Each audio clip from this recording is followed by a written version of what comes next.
Maleifua mai Samoa, Maleifua ngalelei au Setalia, tai au manuia New Zealand mane male hotele o Amerika manisi tafa o le lalolangi, o mafuta mai aile mamalo o Samoa, tai au manino le tai au titoa le tai au matangofio le asolua o Aperila, lua se fulu mane lima lua afe lua tolu, e ua whaopopo e le atua i le whaitaua whai o aso le soifua, o le mamado le atunu i le susui susunga i au na tatofia le atua so se fata tapua ia me se foi le au sina si o tātou atunu i nei tamā matina mātutua se i o lava i nei whanau vi ia le atua whaaftai le soifua tului whaaftai fo i le mālosi a wawai mai pē ia sa uma ia umwhai ei o na whaatino fe au mga luenga tātou te loto i ai e whaafeiroa i atu i susunga i au na tofia le atua i so se whata tapuai. Laua fionga pāte le mākusi Hazelman, le susunga i le whaafengai ngā le Mount Samoa vi ingo le atua, lau susunga Reverend Esau, a sora viena le ana ma le whaletua ia au pulasi, sunga le toia ina, tai o le ekalesia metotisi Samoa so whaatasi, Reverend Sione Tau Leota, Pasta visita whelava i amosa ma le whaletua ia vai tamasoali i, Pasta solinga solofa ma le whaletua ia whaavae. Sunga le toi ina o le ekalesia la mo sato e fuata ina. Reverend Tele tausanga ma le whaletua ia mātau aina. Susunga le whaafengai ngā mālolo manu mālo le Uniting Church. Reverend whaaumumu pōleka ma le whaletua ia nātia vai o a pōleka. Sunga le toia ina. Pasta matai amika matai ma le whaletua ia Victoria. Pasta taulori ma le whaletua ia Arieta. Pasta ainu muri anga avi isa wa inaya ma le whaletua ia Saipeti. Pasta sa ngale tuila epa ma le whaletua ia Whai Upu. Pasta whaatili matulino Samoa ma le whaletua. Pasta ia Feta Sekali ma le whaletua ia Susana. Reverend Awatama Tawhai Ono ma le whaletua ia Katenari. Pa ia o a inga matama. Leu so ngā pule mtu mua i tu au ma la taua inga litai. ma le vaa o fonoti, sua ma le vai whanua fofoma ai tūlangi sa ole masale au mua, ma le lau niu na sa e lua, le a fio whaatu to whare ula lau na mtasi, ma upu ia te ole motsa, tā lofa lava. E whawhelo ai fo i le Maleifua mai o le au mamalo sa tātou malo, e la na fionga tu ia ana tui ma le li whano va le toa so ala uvi le lua, ma le masiofo, me se fo i le fionga le taitai sili, le taitai i le maenga wha whai puipuia ia tawa tangata Samoa, lau sunga tu le epa au e lua whatia lofa na ioti ai ono, Dr. sa ilele ma lia le ngaoi ma le whaletua, me se o tupu mai o le tau o le HRPP, Professor Afualo, luanga lau fale tau loa manu wut sa lele ma le whaletua, ia me se fo e tupu mai o le tautua Samoa. Le Maleifua mai o le au sina le nei tai au mātango fie, good morning, tula epa whai ai ma le whaletua ia maungamu, se umanu matamua whaali a ma le tausi ia sinta, alofi po le patu o ma Vienna, Miti Edwards, Ailini Tiparo Peti, le tina matua ia telesia sekolastika to ia tina matua ia telesia sekolastika to ile nei tai au fo telesia wa lu lava ngai kai o ore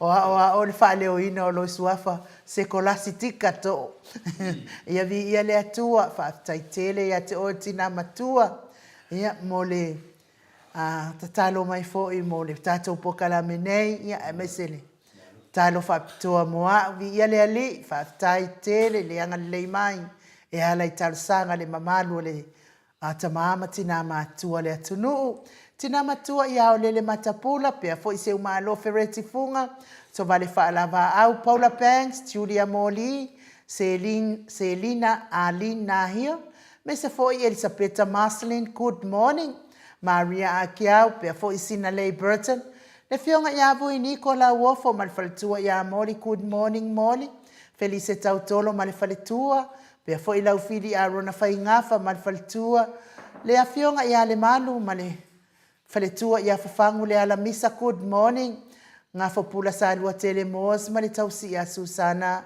masili ifiti fulisia inu tele ili fa so tau male faltua ia matau pe fo ia le fionga ia fatia lofa povi male faletua ia se yuli fale ula fatia lofa lilo fotua manu male faletua ia baby Fretten to alima pope male faletua ia fai ai Noah good morning Noah talainga ia papa oli Paulo Yohane male tausia akenese na nai fau muina le ana le tupu fia male fionga ile faletua ia monanu sai pelekome male faletua ia anofale sunga ya pali itele mwanguti apuna olo tango mali falitua mali aingali tamama tua ia tapua i le fau mali tausi ia pepa falitango ai farani swan mafea o taito whanaya upo le vavau wai i mafa amalu wai i good morning fa amalu pia fo ia Silia la e o kene mali falitua ia le Lovey Burgess pupu i fatu e lia tau ili mali falitua ia Filipina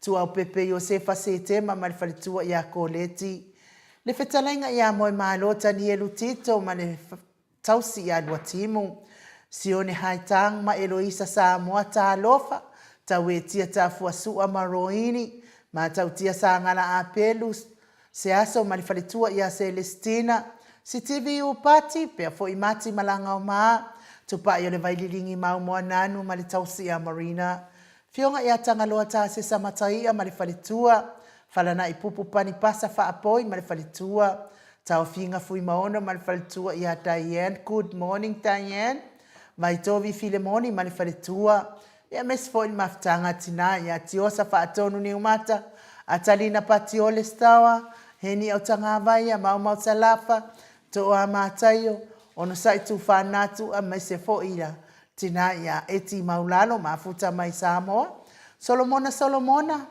le sunga ia peni mal falitua ia neta motunu Petronia Salele good morning pe fo iveni Kuba mal falitua ia Anita Siliva le wii mal falitua ia Peta Salue tamama tua ia se yuli lango fi na umoni pe fo ia Mulipola Mose mal falitua ia ia Maria ulai. Fono i moana langa aia pele sauma good morning. Pe fo i le uso ia tris le musu mo au le leota. Manuali ia sofa tau vau rivo ta lofa pitone. Tau vau esekia la uluna ilvai tele wepi masita telefua po maua maisitala po manuia pea ia le tamamatua ia pitone. Ia iwa kai o ia le soifua pitone le selau ta lofa pitone. Lofa tele atu. Pea fo ita atiti mo kisiota. Ia mese le fionga ia tui fasina broken tau vau hiro. Mafuta mai Samoa. Olo manu usini ma le faletua. Livingstone awelua piwiva. Tuala Maria Blacklock. Pea fo itina ia silulu Elia. Faingafa mesikei. Eneliko ma ana vausa. Lofi posi a moa peilua ma tausi a Rosita. Ia mes fo ina mulau ulu tiumalu e Sarah liufau ma le faletua. Toa sulu ngau ngā tau mati ma le faletua ia whaumu elive.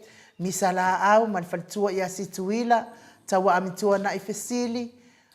Lusi pautalo se walunga ma le faletua ia maliu mai. Tupa i whasalafa ma le tausi ma le ai ngali. Ia me se fo i e se tata mala matafoe. E se tata mala good morning e seta. Le afionga ia matafeo ra mota Hilton. Ia me se fo i le faletua ia laine le ata tipi good morning. Lono matauama ma le faletua ia ngafa se fulu pauli ului. Ma se fo i talione vitale ma le faletua ia Caroline Ross tui le tufunga. Fau muina po wesi tangi i lima ma le faletua ia Tania. Sinao le vaiana uli tavai li falua afa. Pea fo i fetalenga ia le musu ngā uta brown ma le tausi ia Tina good morning. Ulungia vai luanga se upule mafuta mai i Hawaii malo so i fua manuia. Ia me se fo i tapua inga le ekalesia Katoliko Samoa i Ruti Hill. Talainga le falefitu. Lio voli tufunga ma le tausi ia natia ma le nofua alo. Pea fo i le fetalainga ia liu ngatale tau fale taulangi Ropeti Stewart. Tole afua maluminga ma le nofua alo. Talainga ia onofia na uma manaia ma le fionga ia Sula Daisy ma le nofua alo. Me se fo i le tapua inga le fionga i le sao. Tau manu pepe sopo ta fea maali i tonga tuki. Ma le faletua ia peka paka tonga tuki. Ia me se tato fata lofa whapitoa i talainga ia sa mau le atinga ngai ono. Soli ta maali i timani sa mau ma le tausi. Ma le ai ngali i ia le atua i le nei tae au. Ia le aso malo lone nei i Australia. Ma mātou i nei, ma wafo i nei awa noa mānei ai. Tātou te e vai fo i lungo le tātou wala ata pe o le masani ai. Tātou Paul Kalame. Lungo le apio fōlinga le maafuta mai o le mātou autustusi. Le anganga whaalo alo. Whaafitai fo i le fie. A vea nei po Kalame mātou wata whaatolo. Mas fo i le maafuta mai lungo le apio fōlinga. Whaafitai fo i le whaafeiloa i whaalo alo mai le mamalo le atunuu. Tātou wheiloa i lava i lungo nei api. Ai tātou te lei. Whiwa ai ai, ia aivi ia le atua o loo taritonu, o loo mawapea malosi mai le li. Ia, iei fo ina inisi o ainga o ala whai mai fo i wha noa noanga le nei tai au fo. Ia, me se fo i le whianga iei fo i o le ekalesia Katoliko. Ia, ma wha noa noanga fo i ia ona ua tu uare malo. Ia, le fo i sa tai wha ululu iai le ekalesia Katoliko i Samoa. Ia, tau iai na ianga le leile atua. Ma ua se no foanga o le au na i le langi. Ma ia wha mawhana ina fo i na i a inga. Wha vau i uso me se fo i o tua whawhine. Ia, ma le lave loa o a inga wha noa noa. Ia, e mai se lava le mawalungo le ekalesia Katoliko.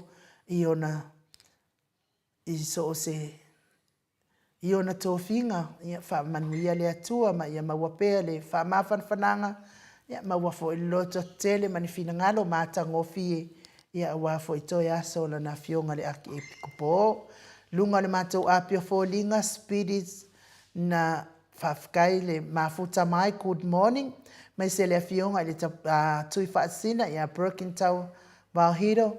Ta lofa ta pau whaasina tole a fua whaapera masio fo ininga noa ai nuu mafuta mai lo pa o ia. Wa ia pier ke nge mai sava ia le whaftai o lo anga le pia le atua ila wa fionga tui whaasina. Ia, me se fo i te o lui, whaftai atu ni maut Samoa vi ingo le atua le nei tai au fau, manuia le pokalame whaftai tele, Lori Perry Aria, ta lofa Jennifer, to le afoa mai nu ta lofa mai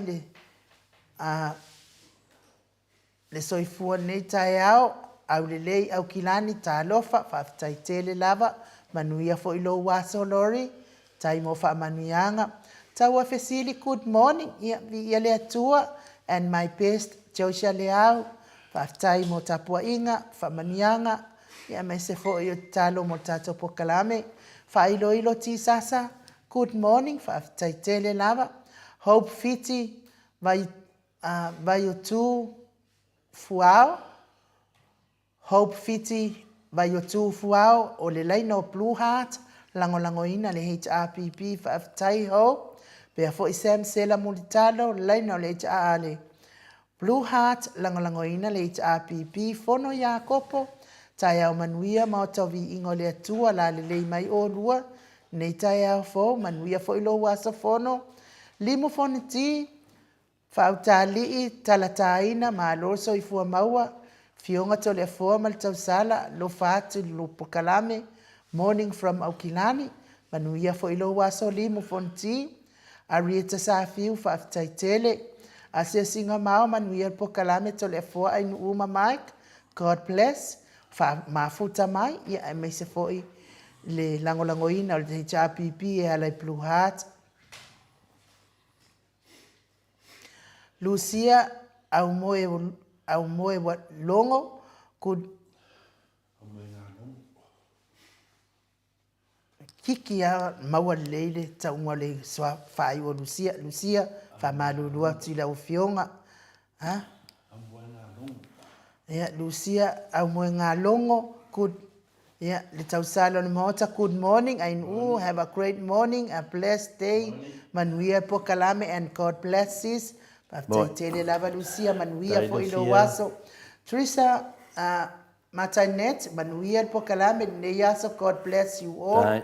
Ia le ali, pia fo ile uso ia toa matayo, manuia pokalame ainu umto le foa, Blue Heart, ia me se tapua inga whaftai lango ina o tato HRPP.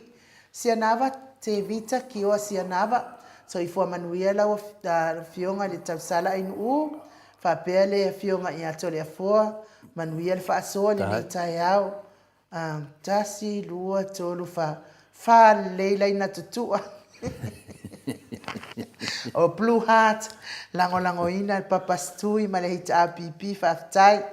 O le whaletua, ia taunama tua, ia seu malo fereti funga. Good morning from Alaska. Mo Samoa vi ingo le atua ta alofa e whatalo fatu. Suafa manu malo Yesu Keriso nei tai au fo. Malo so i fua manuia i laua fionga. I lua fionga.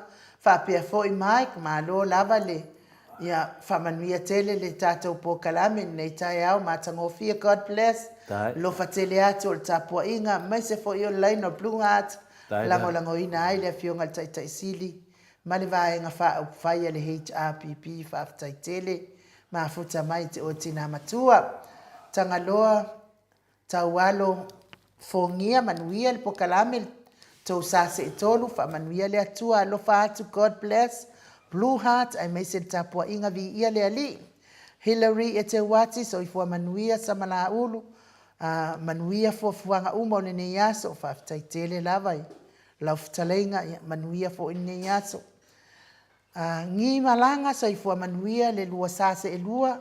Ma lole fo lau, ila ngi maa whaftai mo pokalame lo fatu. Ia manuia fua ilo waso ngi. Funga Jesus, ma loa upele, ia. Ma lo fo in Maleifua mai nei tai au funga Jesus. Tolu fua pato o leino Blue Heart. Ia e lango ina ai tato HRPP ma lo fua pato. Ia a pea fo ia asa pese manuia pokalame nei tai au. Ma lo fa malosi, ma lo le ngā lue le nei aso lo fatu. Mai Wellington in New Zealand leino Blue Heart. Mai se tapua inga se lau pasene lango ina al Blue Heart Ia whaangengia le tanga vai statou atunu. Vi ia le atua atapese. Ia su e lava le whaamalama ma. Sila i Samoa i le mea sa tatou whio soifua ma o lai. Funga Jesus manuia le malu tai au. A wa tatou pipo mea whaia tangata o le mahalaia ia kako e o mai le aso. Whaamasino i nai ai alofa atu. Funga le vao i Yesu mo o lua male vi inga le atua. Hi my son Mike. Whaftai tele lava. Piwiva morning. Se koe kuku mai lalo se tatum tau. Morning. Piwiva morning beautiful mauta vi inga. Whaftai tele lava manuia fo ilo waso. Piwiva. E se tala ulu laina blue heart langolango ina le HRPP. Matawhai o sefo. Vito so ifua manuia ilua fionga ni tayao. Manuia alo fatu whaftai tele lava. Whaumu elive so ifua manuia ilua fionga le tau sala inu. Fionga le tapau whaasina tole afoa. Sunga ia Mike. Manuia tele pokalame ni tayao. Laina blue heart. Laina le tapua inga. Ia meise se laupase ne tele. Ta le langolango ino le blue heart. Ale. Langolango ino le HRPP. Ia le atua. Uti. Mainu upo sini tau au vea. Ma lole so ifua la le lei ile laua fionga ma le tatou pokalame ile nei tae au alo faanga ma tapua inga ma ile HRPP Utah supporters le Laina Blue Heart all the way from Utah lango ina le tatou HRPP vi ia le atua whaaftai tele lama le mafuta mai le mamalo le tatou watunu me se foi melania ai ono moala. Good morning, my beautiful program, and God bless you all. Whaftaitele, ia manuia fo Eliaso. Lori Berry Ariel, ai nuu, lea fo aso malolo mātou, iau kilani, mana ia po kalame nei taiao, ia lea tua whaftai, mātou au tustusile, wa mawhai ona mafuta mai nei taiao, to lea foa, ia ai le e whaafeloa i fo i la wa fionga li tapa au whaasina. Fionga li tuia ana ave au malanga. Tama whaasau sawa le tu malo. Le na tui nā tui ai au le tonu mai pea. Fo i le whaululunga le ainga malosi. Fo i whetalai ngai le la ulo le taulau niu. Ia al president o le kalesia katoliko Samoa i Ruti Hill. Le au tustusi o le pule anga wha katoliko Samoa i Paramata. Ma lo lava le usu nei tae au foto le afoa i le lofo le tua. Ia, ma lo foi le soifua malange ma ain uni nei tae au matangu fie. Ia o tae au ma lava o le fauna le tua tato te mafuta pia i langona fou. Ia me se fui meo lo fa penao na tutupu mai le tae au ma le tae au. Ala fai mai manmia le lofo mananga le tua. Ia sa tato momoi.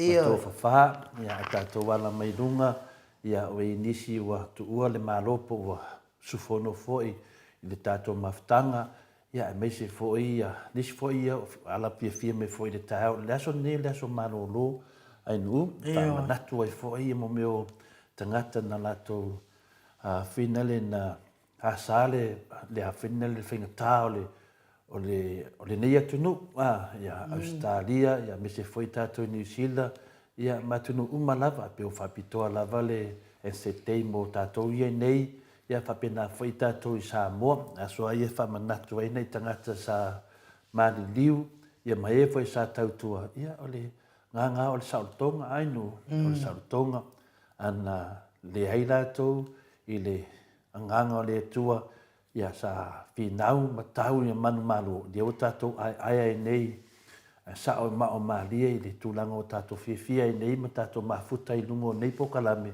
ia ono le sa tonga ia sa papenana finauina e tua tele o tangata me sia tangata papae ia faatasi foi man tatou ami sa mo nei fita foi tatou e mo ia le tatou ami sa ia tatou sao ni se tua ama o failangi ono le tulanga lava o le angal neisio tato tama ia tunu o Samoa, wal tato atunu. E lai titi ia Samoa. Io e ana masalo ana pa uma le ke mi e ko kusi se me palo lang ya se ke de sa boa ya au mele ne ya le titi ya tato tama ya tunu a sa fai da vale sa o va la vale fili bu wi o tato so ta e nei u penga te fai langi mo e tato lango no o mana tupu ya so fa pe nei ya piori patalo fatu foi ya show tama fa au vale ya miskopa a Reverend miskopa ya fa au wa fa maloloina finally ya nanga venga fa fa ya alo fa pena ona molo na malosi ya ya inga fa pena fo na sia tu fo ile tamama tua ya fa ngafa miskei ya maletausi yo ngai yo mo me to ina wa malolo mo uma menga venga li tae pinsongi ya e ola ve faila to a singa malolo so fu e lo sunga de tama fa fa malolo a miskopa ya fa pe fo ia man tua fa ia ni o aso ne las fa na wa le Lucy Pautalo, Lucy Pautalo se walunga. ya e si temi ya mai foi le lo la aude kau de ola ngoka ya ka mo wale sa mo e so que das fa ngaude or ko ingala polo mo kwa To ina ia Lucy Pautalo se walunga. ya Fitus furu tau sama so ifua to le fo. yo ya per tu langa na en u asi o fata lo fa to sio matu maftanga i lunga le penga te fai langi no YouTube ya tio i nu ese Paula Banks na fionga anga fa pai pa talo fa atu lo fionga tapa fa sina to le fo ma tau sala fa pem pa anga umar tatu maftanga manu ia foi se ma fo fonga fa langa te pena ina to le fo mo e pem fa maulunga e pen alwe pele vi ingo le tu e tu ingo ne langi tangata malam lama le ngana Samoa miti Edwards good morning to le fo inu mai ka tata noa manu ia tato po kalam fa tai miti ia va pe fo ia fionga ia lilo fo tu manu fa lo ia tu moto Samoa vi ingo le tu danga le o le tu e ni as fo tato moa manu ia fo fa so to le fo fa pe fo in fa talo fa mai fo ia foto manu i le fionga tau sala ia ai nu fa tai tele fa toi mai lalo i Wellington a Christchurch pa tal fa atu to le fo mai nu fa pe fo mai ko e mese la vale ata no te sa pa nga umal mauta sa mo bi ngole tua fa tal fa atu malo la vale ala fa i manuia nei tai au tatu pokalami fa pe na fo ia tina mtua ia fa manuai fa tal fa lo fionga to le fo sa ia fa pe tau sala la le sunga ya en us fa naia fa pe fo i fa talo fa fo ya mic to le fo ya fa pe fo i man fa tua malo so i fo manuia ma le lange matafi bi ia de di molineta ya fo fa te fa maluai ia fa pe fo i tesi fa nia manaia ale fionga ya sula malo so i fo man lange manuia mo to sa mo vi ingole tua malo fo i fa malo si malo le sai fa manuia le tua tato pokalambe lo fa anga mai ya ono fia mari ya male ainga ya pa pena fusione hai tang talu fa melungon mat fasenga God bless manuia la vata to pokalame in mic to le fo pa pe fo ia malai pule tau vao mai love motor vi inga fa tele lava a malai pule fa manuia fo ile to ya oil tato maftanga ya fa pena fo fa tasi mai ele tlenga ia tu tastia de muenga ko tu moana plesa mo la mo lunga matu senga manuia ne taiau pa talo fatu ya mic pa petau sala ya in u fionga for te silia doctor tu le epum fa talo fa fia doctor fualo mali moto sa movi ingo le tu le mo mai lau seleni i finale la wa to in u lo na lo festemi plesa uma ya o tau no mai i tono tato ka ya taliu moni you guys to the for my new car place you all I'm supporter HRPP Dr. Tulepa Sailele te City fa te tele lava taliu fa pena fin fa tala fa mai pepi fuete mai a woi fa te tele fa mania le tu la unga malu folfola moni moleli SJ fa tala fa tele fo mai u man moto sa mo vi ingole tua manuel pokalami se lau pasene lango moto sa mo fa pe fo ipanga malava o vi ingole tua ya familia taliu so for manuia pokalami HRPP ya here in Grandview New South Wales taliu no taliu ile mama tatou en fa tele fa tasimai taliu fa toi no fiposha mo pelua soifua manuia tolefua mainuu manuia tatou pokalame faapetailao fioga le matua faiva le po ia le matafasega na inuu ma le faalolava Malo lava, ia, o te tatonua telefua, ia, ua. Se tau I fola pe o la lea tala, tātou whio fofutai. Lea lofa ma lea ngali leo lea tua ni ia fia, I nei tai au, mātango fia I lungo al tātou. moi Po kalame, ia, tātou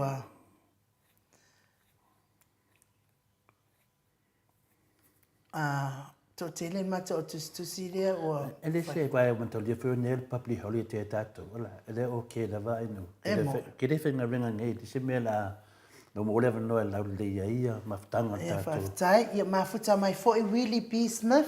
Good morning and fatai lo fatu tatou po kalame Maleifua mai show. Fatai tole e fua mai no ai me se foi Mike. Vi ia le ali. Ke ko ai o faias. Vi ia le ali I le nei aso fau, ia manuia le aso ma fuafuanga fa manuia le atua I le HRPP, ma ona supporters. Tapua inga, ia e me se foi o Blue Heart, fa iloaina le lango pea I tatou HRPP vi ia le atua. Ia veape Saisola Johnson, fa manuia le atua I tatou pokalame matangofia le nei aso. I toua fionga Blue Heart. Se lau pasene le lango ina le HRPP, ia me se tapua inga whaafitai. Sa Samoa, good morning, mau tau vi ingo le atua, I lau fionga tole foa, pea tau sala le sunga ia ua, me se le sunga ia Mike. Moni sa. Manuia por kalame le tai au, Blue Heart, lango ina le HRPP. Ata aloa lii, good morning, soifua manuia I toa fionga, pa manuia le atua, por kalame matamofie, la kawhiside whaia kufoi. So se isi lava so o ngalafo, ni la fonga I le tātou taita isili, e mauti noa lava, wa se I malea an nā tangata. Se ata, se I alofa ia. Te ia mesi whasawa inu. Ele ia se neo ia te whape e mai le tu alalo. A mai nunga la wala whaalo alo. Matoni o tātou pokalame. Na whausia whabitoa nei pokalame. Ia awai tu lau ele mai ele sa le fionga te taisiri. Mal profesa fualo.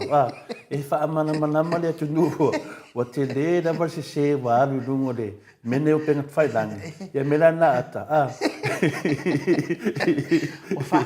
Wa wha atata ua ata nei tai au. Paftai da manuia tai au manuia for tātou maftanga. Se upepe a fualo, ta lofa la wa fionga malu.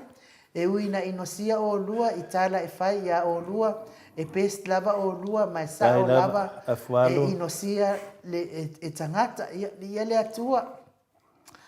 Whaftai tele lava se upepe a fualo, ta tonu fo I tō tāpua inga, ia mate malo lo si ai.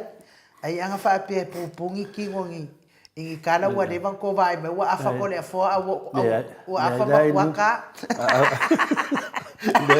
Ai longa ese pupu ia kero o ele na. Tuala Maria Play Clock.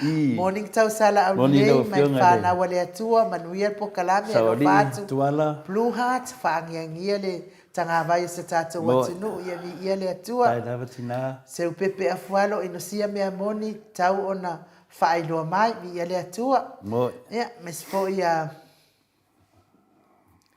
ngaluafis, sau foi so I fua manuia le nei tai au I lau fionga tole e fua la lei o pokalame le faltua ia ainu mai se foi le au mata aitu na e wha matatasi mai haha manuia tele nei aso ia whaaftai tele a ngā luafi wai whakalofa kuia la konga timu au atito good morning beautiful tau sala tole e fua mamai Ta lofa oso atanoa fa manuia le atua I le pokalame fa aftai tele alofa tele atu vi le ali.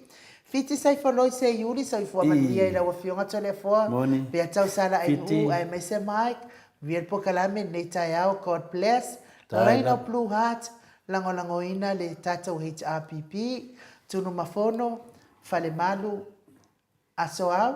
Fatalo fatu mo o lua nei tai au fo manuia tiu tole nei yaso. Whaftai, ia o lea la vaitala no asa ia ma se upepe i lunga tato pokalame wili le ului ma lo so i fo manuia le lua base lua le nei aso fo manuia le pokalame le nei aso God bless ia felanu lanuai ia heart a wili ia e fa pea fo ile anga le leo le atua mo wili so o se awala ia vi ia le atua wili ia e mese ole fa ngia ole tanga vai se tata watunu ia will fa taitele lava Tai lava. ia le atua le nei tai au ia pe fo ile fetalainga ia nga fo pula sa lua tele mos ma lo tautua atunu lua sa se lua ilo fionga te pau pasina to le formal tau salon mota lau sunga mai manuia le ancet day ma fatalo fatu le fionga tai sili sunga doctor sa ilele maliele ngoi male ata no te sa male fionga il professor Dr. Afualo Salele Wood male tato pa anga uma le maut Samoa vi ingole atua lo fatu pokalame Blue Heart mai se fo ile fa ngia o tanga vai se tato watunu tapua inga se laupa se le lofa male anga le le atua mo fitalainga ia nga fo pula sa lua tele mos male tausia Susana male a ingali vi ia le atua ia ole uso ia laine le ata tipi happy ancet day ia o lua male por kalame matangofie ma lo nga lua male tautua le atunu alo fatele atu ia manuia fo ene yaso i fo fuanga faifa aftai tele lava pe fo ia eni welese good morning ainu morning tole fo mai kuma tato man tautua vi ia le ali fa aftai mol por kalame matangofie ne taya fa manuia le atua fa aftai tele lava alo fatu ia Alex Solipo ma lo so i fua manuia tio sa fa atonu ni mata good morning my dear beautiful ainu ma se wali itole afo ia online of Blue Heart lango ina tato HRPP mo kasita lo tomau ma lo so i fua i lo afionga mau manuia le por kalame God bless i online of Blue Heart lango ina tato HRPP fa aftai Lucia fui maono ayu so i fua manuia le lua vase lua lo fatu mo lua fa taitele lava uso ya fa lua kaula fa wa ala le fa lua kusi mai lo fa ta lo fa amu ia tu wais se awa tu wais se ina wa ma lo langi ia va ai o ka se le fai kau kusi pa ia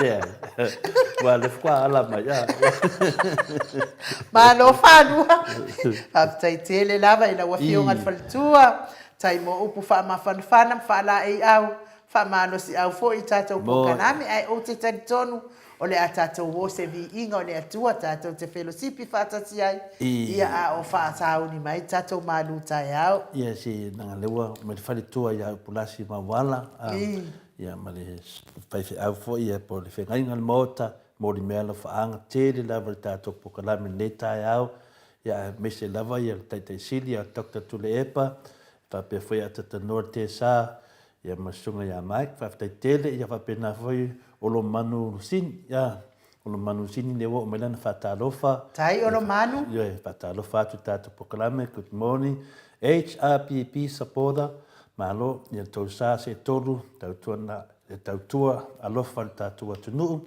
ia fa pe foi ia ta fale tu la epa ta alofa manuia lava le do tato poklame nei taia matango fie alofa anga mai mulianga tu le epa fa tele lava mulianga tu le epa ia fa pe foi taleni pa ese so fo manuia tu le fone ta matango fie moto sa movi ingole tu mata sala tato pokalame ia na yo mato au tai foi LJ fa onge ma futa mai pangpang o vi ia tua John Sao fa tai ma futa mai Mike ia mai se vi ingole tua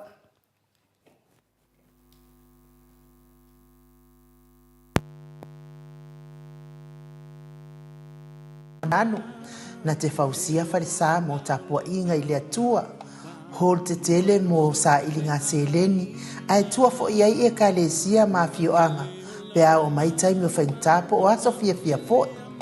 Fausia o so maota malawa, toi whaatele ina o lo maota o lo iei nei, mo nisi swing o le sila.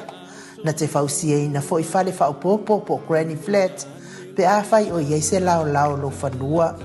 Te lela na fesoasoani na te siaki ina ai, se maota fou o lo fuafua ina i te whaatawina, po le lei ato atoa lea fale mo oe, aua ne i whaasese ina oe i le ila mai o le vali, ai o lo o tele mea te tau o na whaalelei o lea fale, tamali i Samoa.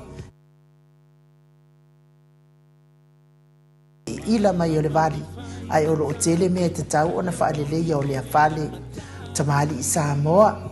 Te wha Samoa atu lava i ai wha Samoa mai. Tala noa i lau lava ngangana Samoa. E iei fo ile au nanga le whaletua i a Marina. Mo le tusina o le ata o le manumalu. Tapua ia po o hol ia a o lo maota fo i Malawa. Te le tau tinga ina toi sa ili se tusiata. Maua uma le au nanga tupa i o le vaililingi mau moa nanu. Ma le whaletua i a Marina. I le tau ngata ai o le soifuanga o lo ua iei nei Samoa. Sosoani tupa i o le vaililingi mau moa nanu. E tusile o ka o fale i Samoa. Pule oe pe whaatau i nei pe whaatau i Samoa na tōtonga. Na o nā luane lava o le kāmuta Samoa. Whapipi i loa awa o taatitia. Tōtonga umo le ngā luenga. Le aise uruti ngā ua wha o ngā Samoa. Le se leni o le ngā luenga. Mo whaalawe lave i oe. Po whea lava e te alala ai Australia po New Zealand foi. Wala au tupa i o le vaililingi mau moa nanu. Telefoni o wha. Tasi valu. Wha o lua. O wha. Tasi valu. Wha o lua mo nisi wha matalanga.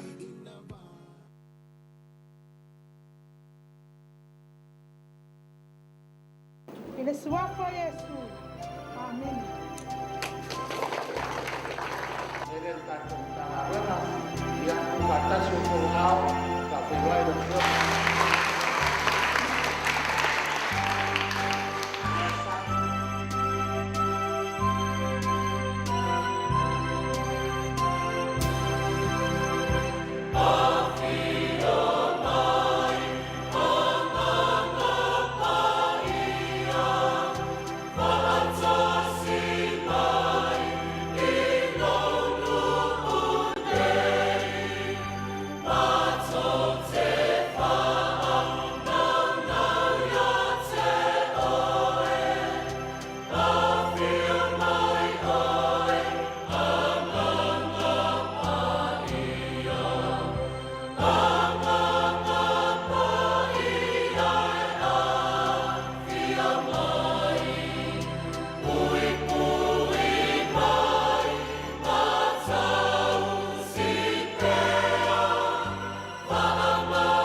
Toi iwa minute o na tale o le tulai balu isini au se talia.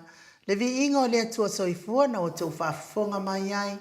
Langi ina le au fai pese katoliko Samoa mai taufusi pe ona tos mai vai usu pe ona tos sila ma mai moa mai ai. Te le foa ya manuia le malu tai au. Paftai lava in u. Le au tato o mai se tasiu. A pokalame tau o tato maftanga. Ia, me lea tato atu no ue sa moe sunga i whawhengainga. Taulangi so se whata whai taulanga. Ia, papia whai mautou whale tua o tupu mai e o tato atu no. Ta maari im whai launga whale tua matausi sa au au manga. Uso matua whawhine ia ke liso papia whai whana witi. Le mamalu mal pa ia las ia dau whawhonga lo mo mele nei pokalame. So se tafo le nei laulangi. Ai tēnā ne fo i le paia maurunga i paanga masani le maota sa movi inga le tuatoe whawhelwa. I atu whaatalo whaatu le suafa mamalu le tātou li i toe tū. Manu malo ni nei tai au matango fie o le amtango le nei vai yaso. O le tātou malu whadanganga nei o le solufu limo apelila luafe lua sumai tolu. O la whamawina i lungo o penga tuwhailangi. Ia wāfo le tātou sabalinga le ala le wha moe sa i linga le amio tonu. Tonu si o tātou atunu. Fai tau ai nei whanau ia mai aso i manai. O tātou tala, o lo whapea tātou tala. O lo ino pea le lalolangi ia Yesu. E ui ina maliu o ia matoe tu mai. O le tātou tala le na. O lo ino pea le lalolangi ia Yesu. E ui ina maliu o ia matoe tu mai. Al tātou tus fai tau, mo mai lea le Ioane se furma le 5. Aron fai upo se furma valu, whaangata mai le 2 furma tolu. O le Ioanes furma le 5, fai tauina man fai upo se furma le valu, whaangata mai le 2 furma tolu. Whaman mole la vai nu upe, fai ana e funga ina le fiong pa ia le atua. A whaia ino mai le lalolangi a te otou. Ua otou i loa, ua mua o na ino mai i a te au. A whai ani tangata o le lalolangi otou. Po ua alofa mai le lalolangi. Po ua alofa mai le lalolangi i ona tangata. Ai le ni o le lalolangi otou. A ua o filifilia otou nai le lalolangi. O le mea lea ino ai le lalolangi i a te otou. Ia otou manatua le upu na o whai atuai i a te otou. E le sili le au na ilo na li. A whai ua lātou whaasauā mai i a te au. E whaasauā fōio ia i a te otou. A whai ua lātou tausia la upu. Lātou te tausia fōi la otou. Ai a whai e lātou. Ai a whai e i lātou ia mea uma i a te otou. Ona o lo wingoa. A wā e le iloa e i lātou o ia wa awina mai ia. A whai anau le sau ma tautala atu ia te i lātou. Po ua le ai sa lātou wangasala. A o le nei e le ai se mea e ufi ai a lātou wangasala. O le ino mai ia te au. Ua ino foi o ia i lo utama. Whamanuia le tua, whaitau inola nā fionga. Whaftai ain u. O le tātou manatu wāwao, aua ne i o tātou ino e whaali pe tautino le mea moni.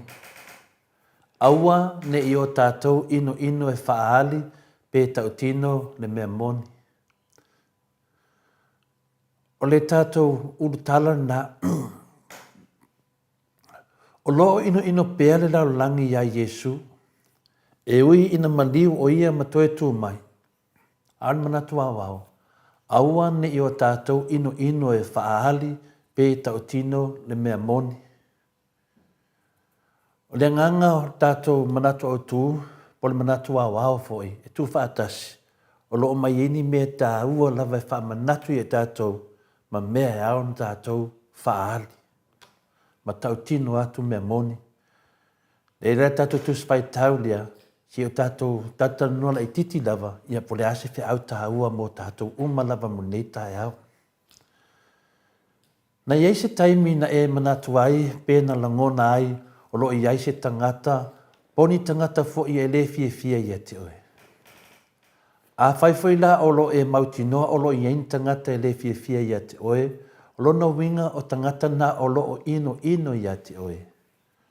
O le mea moni lava Samoa e le mawhai o na fia atu tangata ia te oe i le tele o teimi.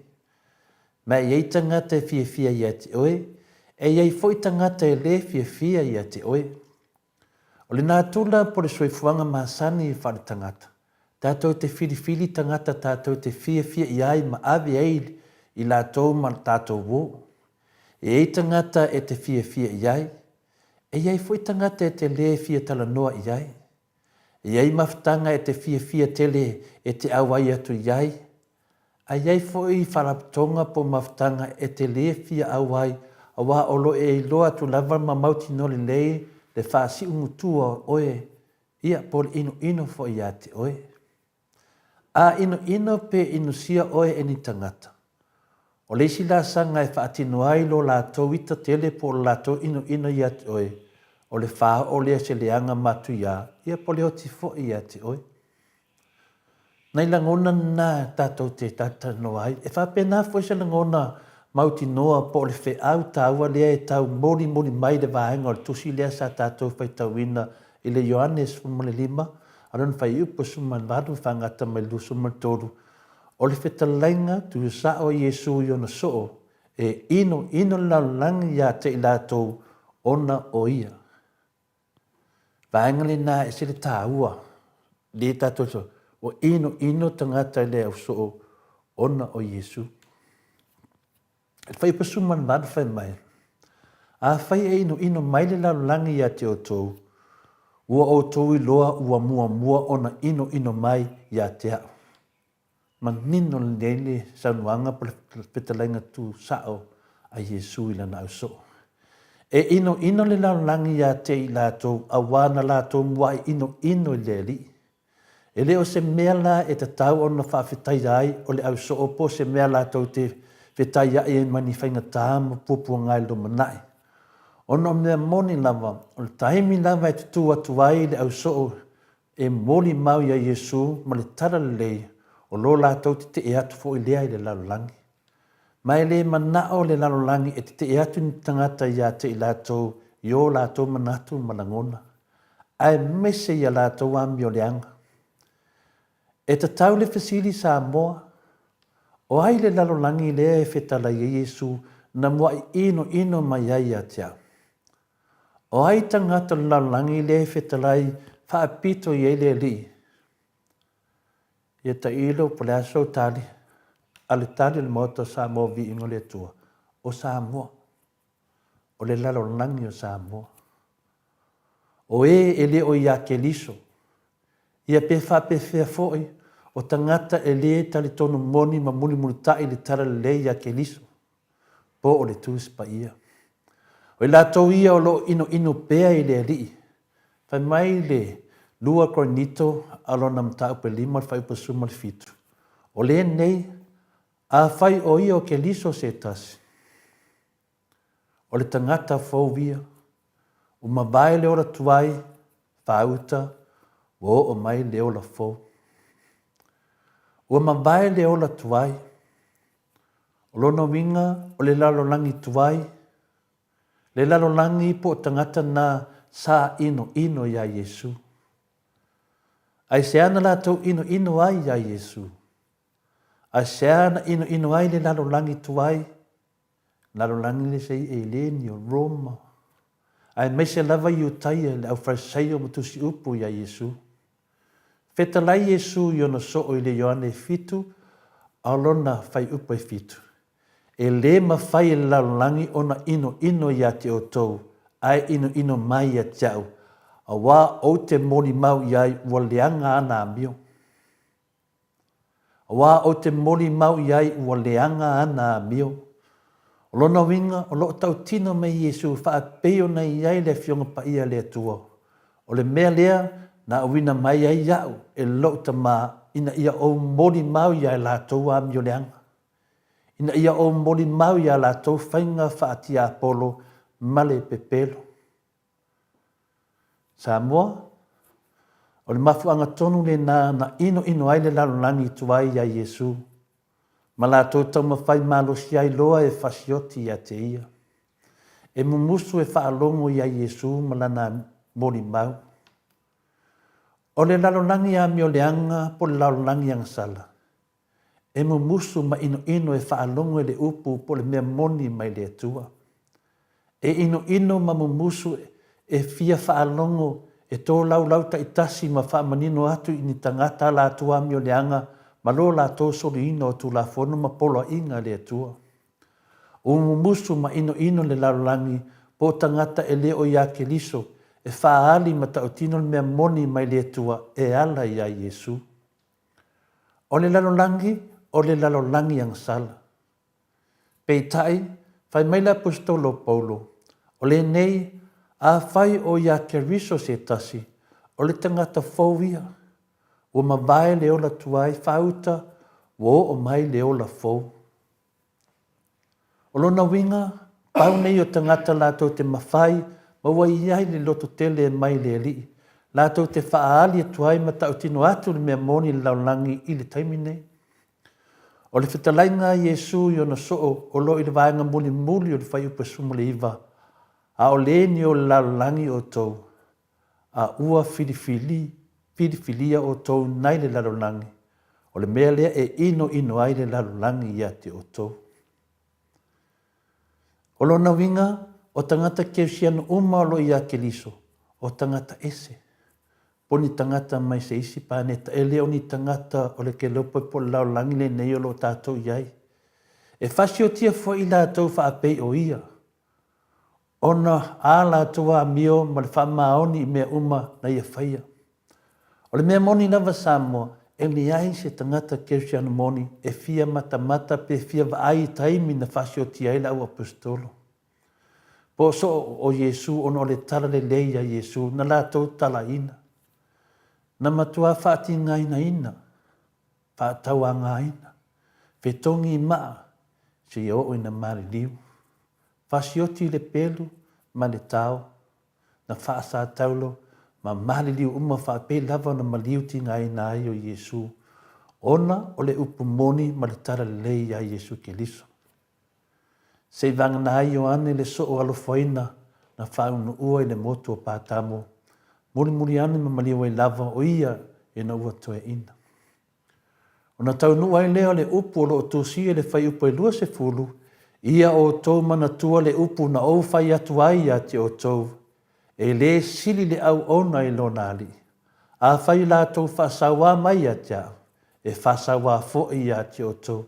A whai o la tau tausia la upu, la tau te tausia fo i la o tau.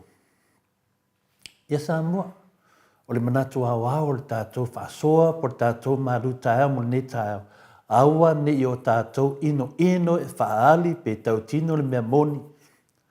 Do not hate to tell the truth. Aua ne o tātou ino e tā lai le tara leia Iesu. Aua ne o tātou ino e tā lai le upu moni o lo i le fionga pa ia le atua. Aua ne o tātou ino e whaamatala ma whaa malama le tuspa ia.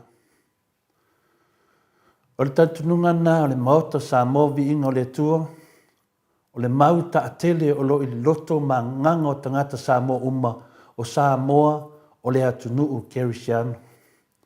O tangata Samoa uma o tangata Kerisiano, o tangata whapei o soomoni o Iesu, o tangata Kerisiano whapei o apostolo e le ino e whaali ma tautino le upumoni po mea mio tono mai le atua. E moni ea ma sao ato toa le manatu. Tato fasili pe sao le manatu o tato uma o tangata Kerisiano. O tangata Samoa uma e mai le whainga maro le fast o Kerisiano wala tau tari tonu whaatua tua. Muri tae mausi tae i mea umolo whetalai mai a Iesu wha peon tu sier tu spa ia pole a fionga pa ia le atua wha mai le Roma iwa. Arona whai poe ono whangata malevado. A wau tangata mai a Isala elu e leo Isala elu lato umalava. E leo le whanau fo i lato uma. A wana tupu mai a Abramo i lato. O lono winga le nei o le whanau le tino. e le o le whanau o le atua i lātou. Ai peitai o le whanau le upu na folofolo ina e taua i lātou o le whanau. Le nā Samoa se na ngona. E lua fo ni to inga tangata Samoa o lo i Samoa. O e whaletino, mai mai le nganga, mai ola i la le nganga o le atua lea. E lua foi lai to inga Kerisiano o lo i Samoa, o Kerisiano moni, ma Kerisiano pepelo. O Kerisiano moni, la tau te le ino e whaahali, pe whaeloa, ma tau tino, ma savabali, whaatino me umai, le mea moni, pole pu moni mai le tua malana miotonu, o lo whaalia i Jesu. A o Kerisiano pepelo tau whaasese, tau whaavalea, mai le tau foi ona taua i la tōna Kerisiano, a wā la tau te ino e tā lai ma whaatino mea moni mai le tua. O le winga moni le nā o le fitalai ngā Jesu, wa ino mai le naro langi e tau, Samoai, e le ino ni Kerisiano moni a Jesu. A whaila o iai ni tangata Samoa wa lātou, ta ua o lātou lava tangata Kerisiano, ai lātou te ino e whaile a mio tonu, o lo lātou o le ngia lava lea o le anganga pa ia. Ma o le angasala, o lo tau mawina po lo wha mawina le tuis pa ia, e le ma whai na wha mangalaina e le atua. Me lea le tātou atunu pele Samoa upu tu sao mai le upu le lofa moni, o le whainga malo o le whasolo tai mapu le neisio tātou atunu, o le whainga malo umatua ino lava ia Jesu. E whapefe on tātou i loa ma whamaunia lea morianga. Mua. Awana sau noa ma nino lava sa tiu le si tia Samoa o le whatau tonga na whaia i lalo le whale ia e soli whaavae to e soli tu la fono. Ai whao ngā pia. O lona winga e le ngata o le whainga malo o le fast e matua ino e whatau nu whaatino mere lei ma mio tonu o lo tu sia ma whamawina le whaavae o Samoa. Ai whapea fo ino tātou tantonu ina ma mauti noa le matua ino sa tiu ia Jesu. Ma le mea moni ma le ame tono le atua, ina wia ave whaanga oi no fō le HRPP, iana whai unga pio ma le whai tu au. Le ana whai eil whamisnonga apili, ma ua toa tele ai sui whai puli o le fast, e loa ma matua manino le leile ino sa tiu ia Jesu, ma mea moni mai le atua i lona le whaatau muina o le fōa a lofa e ato alino fōa i luasu ma leono le HRPP. E whapewhia foi nona ino ia Jesu manantara lei, le tōwhia ino tō matanora e vea ma whai pule, a la lawe eli tu malo e ana le mtawha yoile na, e whape nā no matua ino sa tiu ia Jesu, nona aluatu ma tau talafua le maoto fono, ai le ai masana pisinisi, po se ai ata tau na te tatala ina ai le maoto fono. Wā nei lalo na ino ia Jesu, ina wa mai Jesu ono so o mai New Zealand o whamasino sa tiu. Ia o so o na Jesu mai New Zealand, mai e whamasino sa tiu malona ino ia Jesu. O le mena no lua, o le tātou tamai tai pale mia, le fionga ia fia me Naomi. Ia Samoa malo u whalo lava, o le mea moni lava mai le atua, e le o se Kerisiano moni ni tamai tai pale mia. A wau matua ino lava fia mea ia Jesu. E ale le ai o na langona po se manatu e whai pe whaatino le amia tono le atua i lona tula e mai o ia o le tai o le atinu ai le o lauri. Mena e tato te loa ai le ino le tamai tai pale mia Jesu. O ia o le tai o le tato atinu ai le o lauri. O le ino fo i o fia mea Jesu, na la tau pule ai ma fau whaatasi ma Brenda ma lon tō rua sa tiu ma whamsinonga mawalunga whaapea ma le sunga e lauri. A o le i whaia le pālo ta tele, ina ia la tau fau wale ina le malo o le HRPP. Le nganga mawalunga lava o le suia ma le fau wale ina le malo sa i le HRPP, ina ia matua solia i le afu i fuetu le epa. Lea o loo whaawau pēa o na whai e fia mema Brenda ma le vaenga lea. E matuai loa le lei fo i le ino ia Yesu ona o lona tutuli esi o tangata whainga renga e le ai ma se mafu anga te tau. Ai ono le loto le mama, loto le anga, ai mese le fia tau i masui. E le o nya mionga ia a se kerisiano moni. E le whainga tā fo inu tātou i loa ino tele o le tamaita i pale mia ia Yesu. E ti ngā lava o nei a whaafonga mai manino i folfolanga pe pelo ala auli ia sa whai au lo mana i le palo tele luafilua tasi. Ua whaatau e tule epa whanua ma ele o Samoa ia saina. Ai la nā te nofo lava. Ai sea, nanga ino ia Yesu. E mana o alu ese tule epa ai se i pale mia ia. O ala mea ia wa tula i mai nei. O whaafsanga i nei ma te maita i pale mia. O le atu tula i te maita i pale mia i lumo le whamsnonga e tali lona ino ia Yesu. Ma le ami o tonu o le atua. O le a mai e Yesu ono so o moni e wha masino te maita i pale mia. O le ino fo i o te maita i pale mia ia Yesu. O lo mafua ai o na ia nā tia. Ma le whātu ese le atunu ona o tangata na mā liu whafua sa i ono le COVID, sfuru mariva. Lea na ia au mai ai Samoa. Mā tila fo i le ino le te maita i pale mia ia Yesu. Ona o lona loto whamorunga. Ma le to e whapena mai te whafo i le tofi pale mia.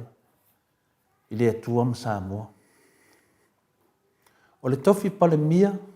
Le nā whaoa whamalosi mai i le sunga i atu le epa. Whao whamalosi mai. E le tamaita i pale mia. Malato vaenga, tau puli leanga. Tā lo whae ia fia me Naomi.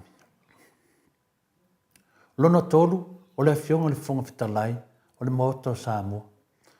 O tātou mauti noa lona matua ino ia Yesu, e ala i lona whaatanga, whatangale loa pe whaatino lana renga ai o leo o fia tawi masui atu le epa. Lo iei lava le mele nā o lo na nā le whonga whitalai ma lona manatu e leo i loa e ta mā mātutua ma tina mātua le atunu. E se i iei se teimi. E loa ma mauti noa le ino le whonga whitalai ia Yesu ona o le muli tai mausi tai ona tiuti o lo iei tono tu la fono tu mau. Ai ua fia whaari lona i loa malona lo ia. Ai lo ngalo ia te ia ma whai pule le whas o i la tau o pango tā. E tusa ia ma le unga le whamsinonga mawalunga. E i loa le ino le whangwhitalai a Yesu i lona whai o ni tu la fono o wha maafia. Tu la fono e wha sāpe e wha ngungu ai tai ma le whailau tusi e vang whai le HPP ia awa lava ne i toi tau talasesi. Ma le ai lava se leo nei tu malo le atunu, ai mesio tangata nu o Samoa. E leo le ingo le whangwhitalai a Yesu i le whaafia o na malo lo, whaafia o na whaia ina pasasa i lalo na pātua i whamsinonga ma le HPP. Ai le ma whai lava o na tuua, o na o le whewhei ma le pala ai a laudi. E leo le ino le whangwhitalai a Yesu i le leai o se ami o tonu o whaalia i tu tonu o le mota fono sa mo i taimi o whelafalo fo inga whaipule. O lo whaalia i nā lona leanga waa, ma le manatu, a toa malona manatu whaapitu. O le ino tele la o le whangwhitalai a Yesu, ona le muso e whaia le ami o tonu, ma le mea moni mai le atua. Leo tātou ilo ai o se whangwhitalai mua le nei o le palemene o Samoa, wa tutu la i whaafia i lumo le whamsinonga. Ia mamalolo i whamsinonga ma le HPP. O leo tātou mautino ai o se whangawhetalai e le ngata i le whaavevesi a le matua whaalvalval lea lava. Tālo whai si whangawhetalai o le ase tau i olona ino ia Yesu. Ai se aua whaingata ai o na e usi stai i au tiute wa umona whata oto tula fono le mota. Ona o le fia sifi, po le fia sili, po le fia iloa, ai po le fia lauwia. Ia ona sa ia. Lona wha, Lau sunga la uli leo tea plo tai vau. E le tau whailoa ine ia Samoa ino ia Yesu manantara le lei. E te ino lava oe e whai mea le lei ma se mea mea tonu i luma o le atua.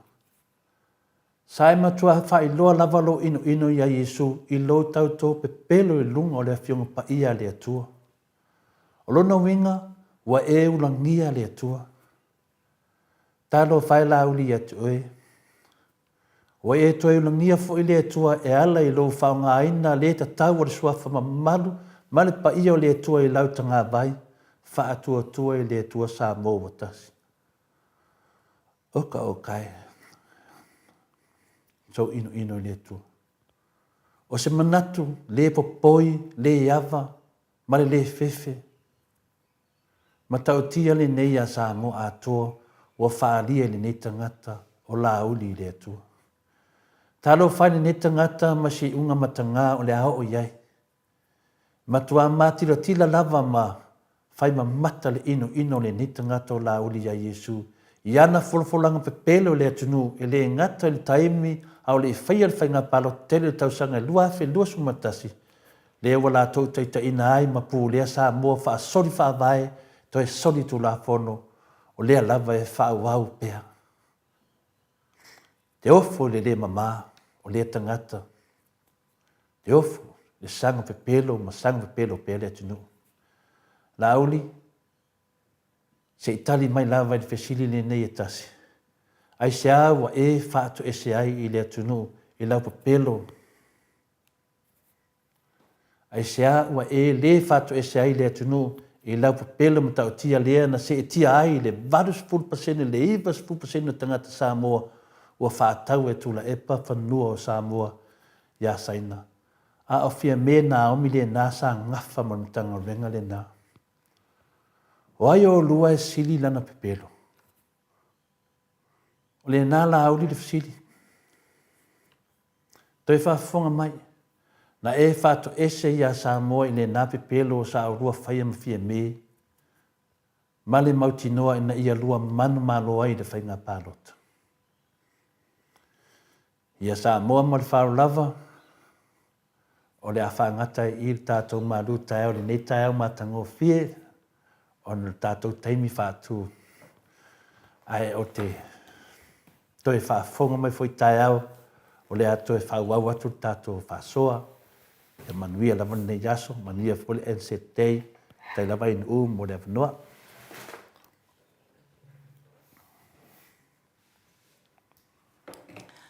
Malo, tai lawa fionga le tapa au whaasina to le foa, mo le manu tai au, nei tai au. Tai lava. Ia, tau ia ina ia ieseo ngā, le manu tai au, pe ona tau longo ina fo i le nei tai au.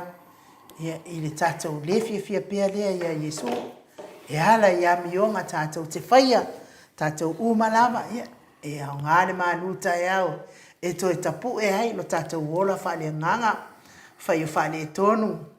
Ia ma le tu sai ma le fina ngalo le tu ai ala le tu spa ia ia ele ole ama noa le amanu o le io o mai bala awa le tua ia ita to tasi ia ai fa tai to le foa ia manuia fo ile ne ia so fa fonga mai o le mamalu o le tato watu no ta tonu fo ia o manatu to le foa lau le tala fo ile si fo i ata te li o se vi ingo le tua tala la leona saune leona wa maua mai fala potoponga o tangata tumu tangata ese ia filo ai fo imana yo tato tangata Samoa saulo leo leona ia man foi fa fonga mai ni fai lo tau maftanga leona i tangata mana wo o Samoa ia wo o mai nei la tangata mana wa fa mama uma leona kwa ile ai se me e to toi ho ivi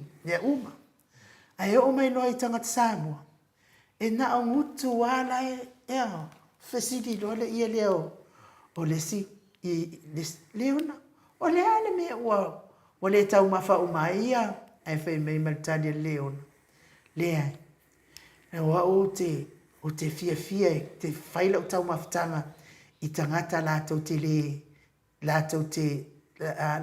le foi le ava ile tu ai ona la o tangata Samoa e na o lātou ngutu ai e Kirsiano o fe me ele leon o te fie faila o tau mafutanga i tangata i le Kirsiano ai ona la o tangata Samoa na o lātou ngutu ai le Kirsiano o le mea la na o whaatotoia ia na o lātou fofonga wa na o fofonga ai Kirsiano a tino a toe o le mafaufau ngai o inga mana tunatunga o le makuaki a polo la me na nga wo fa o matia o mai ai fa te toia na o la to fonga te lo ai no ia o le manatu na o ia no tara o leona o le manatu na leona o le manatu o le moto Samoa le tili tala le ma palong no tala le o le ingo leonga ai nguku pepelo Makalko pepelo tangata ia le pa. Me familia nga o fia kango ko ngali ya lo ingo el pepelo yo. Bueno, tole a foi. So tangata lava e ftala no maspala ngi posesi I'm a Christian.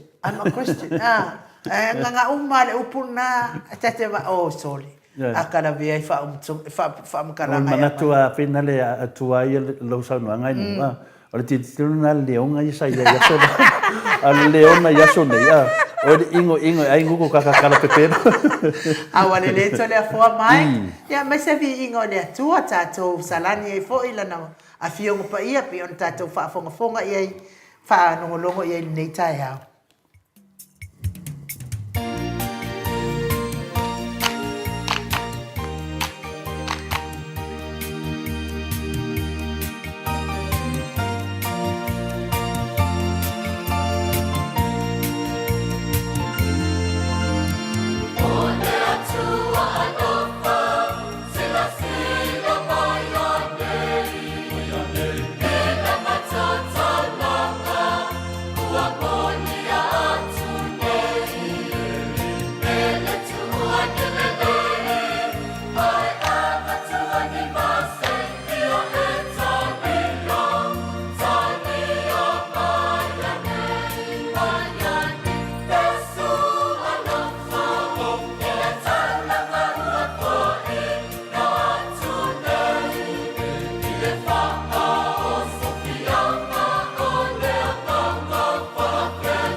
Lua suma le fitu minute ua te ai nei le tula e valu I sini au se talia.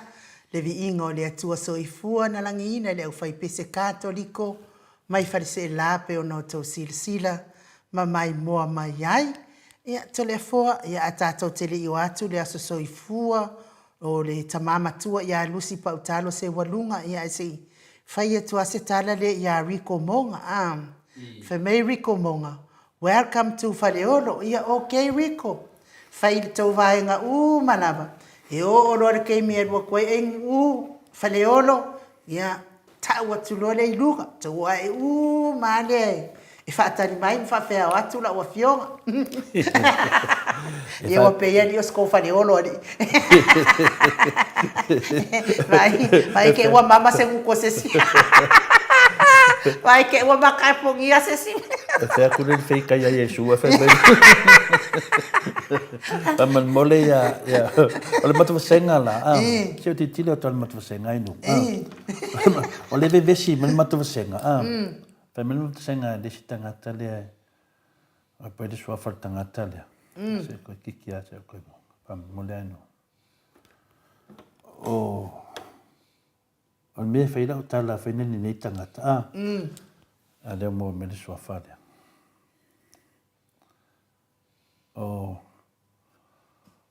Hio, ia o le fake name, wha mai le tangata le, tole a fua, ia, sau I Faleolo, no ngala usu I kure ingoanga, ai sau I mai o ke laku Faleolo, o wha kafkau I kaunga malala, va ai imba ko fasinga e ke kafkau o kaunga malala, au ka kinga inga ko ke mai le airport I le Faleolo, e nanga dem finko mai Faleolo o ke laku kaunga malala vai o ko, o le saonga nga o le mea, ia langa le ko ke whai me ko ke mai Faleolo, ala o ke whai aku, pa kari mai pe kaunga malala o ke kaunga whai o ke kaunga kolo o laku, vai po, ia on se ia o kangaka wale anga ulu. Wa mu fasoro a ko ulo tangata wale anga yu. Ia ai ole aso. Langa ka ua, langa le whai me whaakari me oi, a le whai me nunga ia o whaakari me a Faleolo, ala o whai ako ongsa, ke nau ke vai o kaunga malala, au kaunga Faleolo. Ia whai a koa li sori wha vai ma sori kura fongo ali e whai me oi Faleolo. E ole mea kongune ole a veka ngaka ili sori ang wha vai ma sori kura fongo ali. Ia ui lea, ia a tore fo, o le aso ana nafi, aso luas fulmane, las fiene. So luas limane, o le aso luas fulmane fa nafi, la songa fua, a luas fulmane fa o aparila, ia na atoa, ia ile fitus fuluta usanga, o le tamama tua, ia lusi pa utalo se walunga. Le sa fa inonga ina, ile aso ana nafi, lo na fitus fuluta usanga, ia fia le mau te Samoa I ingo le atua e usu se pese mo lau o fionga pele ta mamatua ia lusi pautalo se walunga vi ia mwhaftaia le alofa o le atua tele ia tausanga wa e aulia fia ia whafetai fo I le atua I mea malaba sa whaia o le tama tono lo a inga before I le whawhia ina fo I o le tina ia mali umai, me se ole no fuano, tono e kalesia, whaala potopotonga, ia me se fo I o awhio anga manu, me se te tono a inga le tautua, vi ia le atua, ia ole eitu lea wo ia o tau ia, na ole fawfautua lava mwhamanuia, ia atoa fo I male oke, pe awai mai ele ole lei, le utu le lei atu, pe fo I o tau vai taimi, whamanuia le atua I lo waso I fua, lusi pautalo se walunga, whapopo le atua nisi tausanga stele, ia wale mafutanga ma le falitua, ma le ainga li, me se fo I o ano ma whanau, o le whaangana mai le maot Samoa vi ingo le atua, to le apoa, ma te fia usu le pese o lo waso I fua tama, ia whatele inai le vi ingo le atua, ia uma le pese o lo waso I fua, ta mai lea tato insinia ia Mike se vi ingo le atua ia e sanga wha maua lunga ai lea lofa ma leanga le leo le atua ma o tato loto fia o na wa atoa o e tama ia tau sanga I tele tole fo.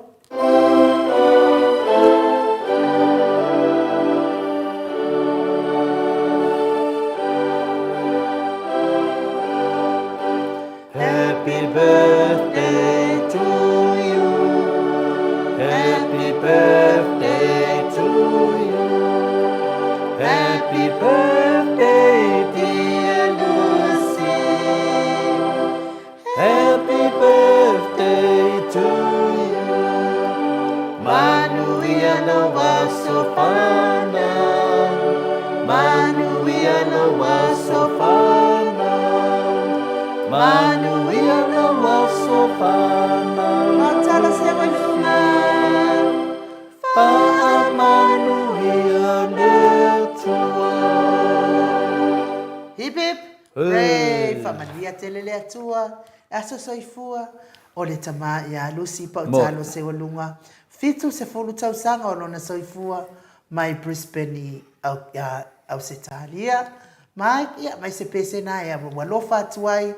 Mo se walunga liliu mai. I o tatou talafo mai le ata noa te sa.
Toi luas formaltasi minute o Natale o le itulai vai sini au se talia. Ia o alo faangana ma faamaniangana mo le asoifua o le tamamatua ia lusi pa utalo se walunga. Ia talitonu le sa tu faltua ia maliu mai lana tu i po le asona nafi. Ia wafo i le failonga ina o le asoifua to ina. Manuia fo i le atua ia te oil faltua. Ia faafonga i upol pese. Ale ai loas koe inga ia oki a koa mea. Ia ai tanu ai le wa mafuta mai le ata noa te sa i lungo le tatou wala ata. I lungo le afikusi, hei o le afitusi. I le nganga whaaloalo, i whaafeiro ai fo i la wafionga i le ata noa le tere sa Crichton. Ma lo lava le soifua manuia. Ma lo le folau. Ma lo le tautua atu nuu. Ma lo fo i le ono sa i mai tatou pokalame le neitai au ata noa. Whapena po yo no whataro whatu I lau sunga anu u. Ia ai mese po ia le awhionga ia tole fōa ma le sunga ia ai.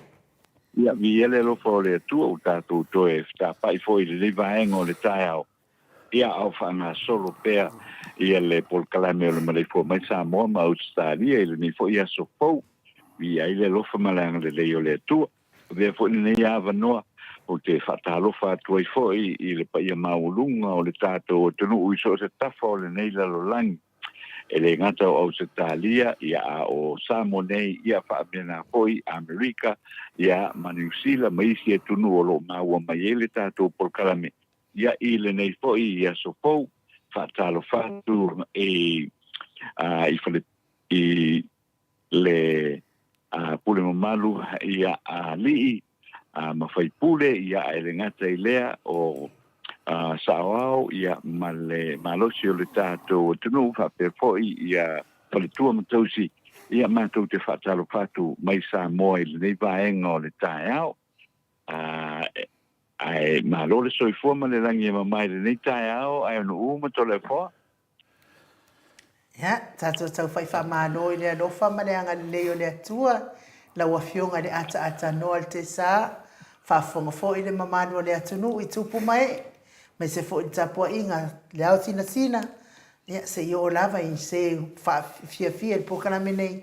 I le whaafeilua I whaalo anu mai la wafionga le ata noa te sa. Ia tātou tau whai whamalo. Tātou tau whai whe. Ofo tai.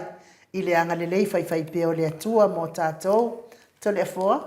Ia, o lea whina le whatalofa mai a tatanoa. A leo te ke mau kilo la vai lungo o le aka. Ai ngalo ke o le fukushi le mea reka ko ke iai. O lea la mau te tilo atu whapea. Po lea la o mea whai lunga I o. O lea fikusi le mea lea. La koe kau ka muka, ko lea ka tanoa. Malo le noa ka ngon kamaro le wai aola. O le fai mai matu senga a tatanoa. O whaki moni mai I laua fionga. A le fai mai matu senga. O le fai mai ia lisia li idei nungan matu senga. Mai ko le fua, kau inga I whaleolo airport. A le wakari en matu senga. Le ai ka kau I o I kau malala me la wala koe king fai popo ma o ko umara ko aku inga. Me la dea, on site ka ko vaenga. O leo mo mai de tulanga finga le tatanoa se fu kau sanga e pe sa o e le o le uso foi a king fai popo ma le sunga ya le mai o I le fai pui o sa o le. Ole tulanga le na I le whamtaranga po I le recommendation ia prosecutors fo I po I la tau ia le ai whai e molianga. A mata mai le whaasalanga mai le se fulu tausanga nga I lalo. A mata mai le whaasalanga I le whape se fulu tausanga. Ai se fulu tausanga po I le nga I lalo. O le whaatulanga inana o a po I o whaasalanga ia. E whaasolo ai ia points le ia foi le au o tau fia o e maloko ia nga koe kuku e se la ia lalo o le whaasalanga ai le se fulu tau sanga ai pe o le recommendation ia prosecutors foi le e a foi a mata bai se fulu tau sanga ia le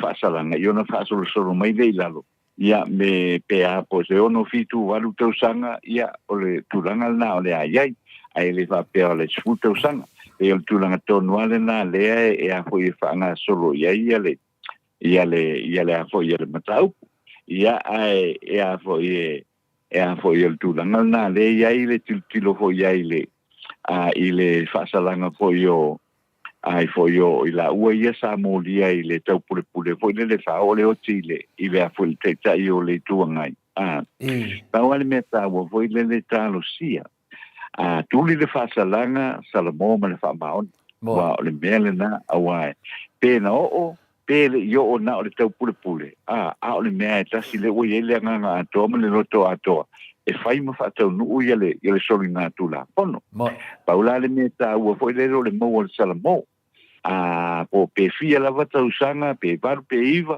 ia tau sanga ia o le tulanga lava le na o le tau na ia no foi te tonu o le fale pui ia mama fau le ia i le soifuanga nga i luma ia foi na ia ai o le taua ia mau le Salamo o le taua ia mau le Salamo awa pe o le tulanga tonu anga e anga ia fasalanga fa pene ia ona o le tau pule foi le soli le tula fono ia o le soli nga tula fono pito e sili ala le ana matu ia o lo tau pule po lo ave se no le soifua testanga tapa o tanga te pule le vanga le na o le tua na o le tua ia ele pule ia le foi se tangata so ia mana tua le ila ua fa saleina ia le a foi ia le tula fono ana le tua hoi aua e te fasioti tangata e tu sale le ala ma le aua e te tau pule e fasioti tangata ia pawan mena i tua le ia e lato ia le tulanga e te tau na e so e se mamao mai lava i mea fa pena ia wene tula i se uso a tangata e pero se manatu pupuna i tole foi ile mata upule ni tae Malo, ia, te loa te le se tala whina lea e whai atu lewa mai le unga whamsinonga, ia tūlanga whapena wa iai, ia le mai ma sunga ia kin whaipopu. I la nganga ia tātou te tilo lei lungo langi ma tātou mawhawhau le tua po le ase whi au tāua o lo tau mai e ia, o lewa tele lava mawhawhau ngone lei e unga le nem tāupu o lewa voina tātou whātautatia se i unga le nem tāupu. Le sa ua foi ya le tom foi o le mai fina le pe fina le va vena pe fina instead of fatali me ia tu langa na fa pena ia le la mo min fatali au sa le unga ia le titi atu sanga fina le a tatano e tele se va mo le soifuanga ta ua na me le tuai ina nei fui uso le ato ese ono le fa no fu ese mai na la ainga ia me se fui na la ma fo fo le men me no famile to le ato ese ono tu langa la le una sa no ne o tau pule ma tu langa fa pena ia an me sidin fa ftai o le au o le to mai le fionga te sili te tono to parmia ia ro fai le fai o tala ia sa te fa longo ia so ia fina e tu mo le fa ko le avis tala la ia atangata umala nei le wa alu solo ia le la mai le unga o fela ina fatananga o fase ina nei uso pena nei fatananga o fase ina o sa o tele na mo tato ia e finau me mautinoa au nei malo le ita ia te oi wa man malo le ita e o solo listu langa fuina le tauna e o so ai finau male amiaton mo leva na fai finaunga ne o fanua leva na fai na finaunga ia le na sauai o fela o ia tangata ne na finau fatasima o fe o ia dan me o mai e lo mai fatu ese le tunu u valewa mo ne ia me la le ia le pupu ngatia ia na de yuso wala lafi le totele e le ko kele le fai mai ai ma totele le tonu le malo temine o fela o ia to fina ngo pepelo ale wa I una ia uso wa I mela dia ia tato faftai le tua lewa o tua I manu e le se pisa ta fa pe tu langa vil vesi tato tu no ia le se vesi la fo mala la tu la fo no mele lo ai o lo iai le tua i mea malava. Moi, O le mea lo iai le whitanga moi, i ma le whiloto le ngai tangata o nā whi loto i le lo fa le tua. Ia lea naua mai tali tātou fia, au ne sesi o tātou whapea tau le pua malafo i o le unga wa mai, i o le unga nā, tātou whaaloalo whai, tātou talmantua whai, nei uso i tonu o le to ese, i tātou tangata le li, mana tua whai nale, tangata e sa o pea, e whi te misi hei, le whi ua, na au whai nei uso i tō li le whaasalanga, ia o tūlanga labo nei meo whanau mai ia i mea nei o whinaunga, Finau, ia an whapea lai sa o le tu e finau wa ia ina yuso ia. Ia longa o ni popo ngā whapea nei. La la wala lafi nei mau tangata. Ma nei lo ia. Ma nei tangata na whaosoa na yuso nei. La wala lafi. Ia o lea mai nei lumai mai e. Mai whina ne. Mena na sili na tāu e mene o fin. Pefo tātou finau ngon moto Samoa vi ingo le tua. Tātou te le fefefe. Tātou te whamatala pe iai. Aisea. Tanga o mana fa mai Yesu la ino sia o tau ono lo ami ton. Ia la lau ia tātou te mine. E ti nana fa matala atu mea sao. Ai sau war tau fa leanga. Ai nesi mea ia nang lo fa mai Yesu. O la ino sia o longo vinga. O la tu ita fo ina ia Yesu ata no. Ia ia la lau o mali te mine. O whela ia i oko. Lena fa mai whakarikari aku i maa koe i whaleolo. Ia wale tei. O ngo sa ia whakari mai au konga manara. Ia au ki ngai ngā whita sau i alo roping singi malo koe ki sa wai. Ia peo tala tu nā pena lea atatanoa. Ano whangia lea tua ia. Ku ilu mo le li ia mea uma pal mea ia loa mai a natu langa. Ia, ai nuesi si me te whisa ono ai. O lea te whaasau solo ma whauwhaunga ia o e sau noa foi, pia foi le fionga foi le ata noa te sa. Ia. Ma whau fo i taimi to le foa o tātou o iei le mawhitanga le SSIG ma le malele ma king whai popo. Ia, na ma whau alea ata noa e ese le matautia o le o sofa i fo i le ali o laulangi. Moi. E le whatoa ina le ali o laulangi. E pule au le ali o laulangi ate oe malau ma whau. Mato iai i mawhitanga lea, ia i lunga le upenga te whailangi, ia le mato fia fo ina whai i lesi aso, ia lau te taimi pese ai, ai siwa fia king whai pop. Moi. Sa ese le mafua anga nā laina o na o whanua lea, lea e le to whamatala ina. Lea la ua malino whanua, ia lea ua whamawai ese mai fo, ia uia te le toi fia awai i, ma waifua lo taimi, o hau fo i e pisi, ke le fo i au fia au ma unga ruenga. Ia nā lana o ale whamau popo le tū lea. Ia ngā māko fo i whai askera o whanua al mātou a inga lau fia ngā le atatano te sā. E rua mafo anga lau tala, sa mana i ane mātou ia mawhitanga. E ui ana mātou uopongi sā. Ia ona wa mātou whātua ina fo i whamatalanga nā mai e lo ia. O le a fia. Ia, na mātou o ale lango, na mātou te ia latu lava tangata ia po fia tau sango e anu fafo. Ke la kua o ia koe kālo whakuako whakuelo whaneo. Awa te ia mātou la wa fionga le ata noa te sāua. Wa ea se ale sāua a king whai popo. Sa whautua ina fo ia e maua umamane a fionga tapau whaasina ia tole foa. E wai tole foa ia o le media i tono le mātou mawhitanga. Ia o hau ia o le sui prestene. Tā whautua ina lava. Ia e tu mai pe i tonu le whinau le mea le nā laina mātou whinau. Aua le whinau vale fua i mea i le tatau. Ia, mena ua oso fo i vai popo whaia na video ia a tatanoa. Ia, o le mea le tupu na whamawai ese ia whai popo mātou. E le fia talia ina e whai popo mea ia mātou te manatu ai. Walu la whai popo lango anga i Samoa na lango. Ia, au mātou ia, tā si ale au ngā pe ona o whamtala so.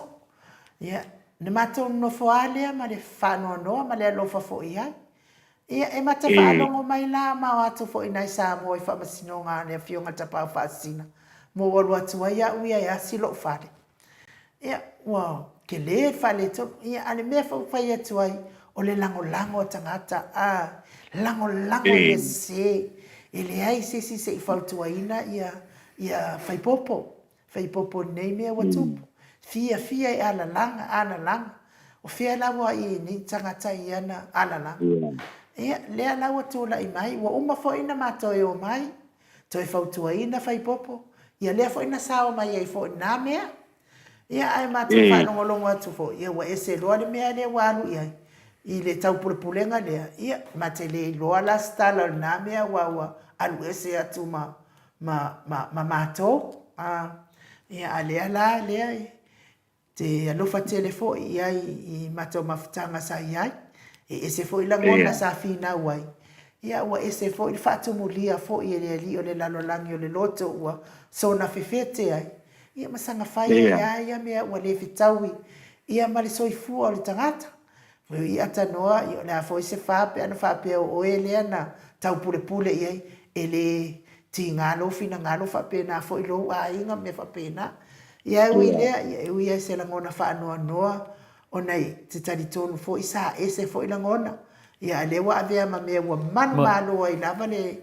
ti apolo I mea nei pei fo ila ona saunoa le fionga le tapau faasina I mea ia tu aia lawa fionga le atata noa te sa ai pei o ua lava lea e sau ia ilfa mamafa lai tu e matea mama ia so therefore atata noa fafonga anga le atunuu I le ai se mapopole e le ai se tu la fono o masolina o lea ma te tautala I mea na fai whaavai ia mawhai unga na mai wha masinonga o lea ma te wha manatu atua le pepelo le mea uma whapena e se la ma tūlanga lea ia o lau tala na ia ngale le pea le atua ma o pēl to fi le mu ai o le mana ia o le whanau a paipopo atata noa mana ia ngai tamaiti o tino fo ia tamaiti ata no tino ta alo ia ai talo fai wale ngatusa le fa moe sa ia mani ai so se mea e alu lava le ali ima ave sia na fa nau ia wi ia tato kersiano tato te fa mangalo I me u fa le tonu fo se o le atali ia mo le fo I tamali o le atunu ia tato talo mo ia to fa fo wina me ta wana ata no fa fo wina ia sa wa una ia fa mtaranga mo tato ia tau pule le anga ia a wora fa ia nga mea ile ia se mangmalo an mea sa atata no ai le te le sa no mai le sito va to sa fa mtaranga ile ole sunga ia kin vai popo a finale e le se tangata finale o se tangata le leilo na mafafau atata no o se tangata foi e loto nu o se tangata loto nu o se tangata foi a mana o fe se mea fi nau o le mea finale na ia ia le upu finale po le ala valo poto malo ta mai fe ia te mi te sasi ai ia te mi te sasi ai o la o ana finale ma te loa le fi nau o finale le uso ia kin fai popo ia na saua watu lau tusi a whaavai o Samoa. Na sau mo lau tusi. Na sau mo lau tusi mai Samoa. Waru lea e mai le tusi. So fia whai tau ni mea whenua tasi o rua ma le tasi o rua te la fono whanua ia ma le se lau. Na o sau lai ia ma le ono fitu. Na o sau no lea kangolo seko sau no lea whai tau fina le se o malama le le melea. Ia na sau no lea o se uso tau ia se uso vai se mane o mamaftanga so lo ia no ia te tau ia kan lo ia a vela tu si e feitau ia te lo sa lo a mai le se le ni mai vai o se uso te mana o lo tu si ai pa tu le mele ia fati fa kai ia ko ia de sa mo ke lo ke me si se ku si wa la lo ke so sa mo o se tangata na atata no o se tangata tali nia e anga malu e mata ata e ri se kanga e whakupu vesi me sa ona o se tangata pingale ia ui mana o tira iai o se tangata ta mai foi e le lei foi lona mafofau e le whale tonu lona mafofau ia o le tūlanga lana mai o se tangata whaafifia le lei tele foi ia tangata fifia o se tangata au malosi foi fit e lo foi lo vai ino na inga ma popo foi ia ma so se me lava la te vai e ratu lava pena mo mau inu e sua tu lava ia le telenga ia tapuloa po kin fai pop e la tu lava fina le a ma batu na yo na alo e au le lei fi umi pe o nei pa pa ela ta mait me le fe no va talanga fi na le a tatanoa ia I mo mole le hanga o tangata le nei tu al me nei le na wa fa ina ia I si uso ia vai e tupu ia kin vai popo e tupu fai au tupu mai ai tatou ona paula le lave wa o iai ia o se sere te mina iai ana no fu nei au se tadia a tone alu sa ma to lu e fina o le mi tonu a fa lave la o fa se ina tangata nei o tangata la nei lau ka pulpule lea e le pelo wai usi uso lea ia e to yoso foi le la a tonu foi ia e la foi malamalama pe no featu se tangata tamai e malamalama a tonu e to foi mai a tonu sau ia to fina wina le mi tonu le tua wan mele to puneia a tatanoa ua manino le matalvai e ina na wanga ia matua ia New South Wales file mu wa matovia ia au isi la SSH e sala lausolo ia o le SSH la nga le tupu wai le falavlavi nei a matou nei e mo ia fina le waro tangata ia me adwai ina ia se fa pe fina le fa pe mai fole si desi e sia ona e namda matou malama uma me wa potupu mena le ia ai foi ia si uso ia kin fai popo mo le tolo fanga to le foa e maltato proclame me foi te mai tan mota ia enu ia un sai pe ia no fai atu le te mua a tatou tali tonu le tua ia mea lava ia tatou a ngai lava I le li ia o le foi ia lo no foi na tam fai nga venga tole fo ke manga le vaenga ia fa so ai kin fai popo ia le vaenga manga lo ke nga ia wa faina oi ona pepelo nei tangata ia o te malosi pe o te fina po ai o matou tangata nei o ko malala wan mene e le sa wang sala la fa me o fola me la ku le po e lo fa on sa e o manga la o ko malala ke le la ya pentala na nu manuia la va ya Mr. Foi fa no me se uso ya ki fa popo tato fa tatananga manuia la va ya te me to tato maftanga ki fa popo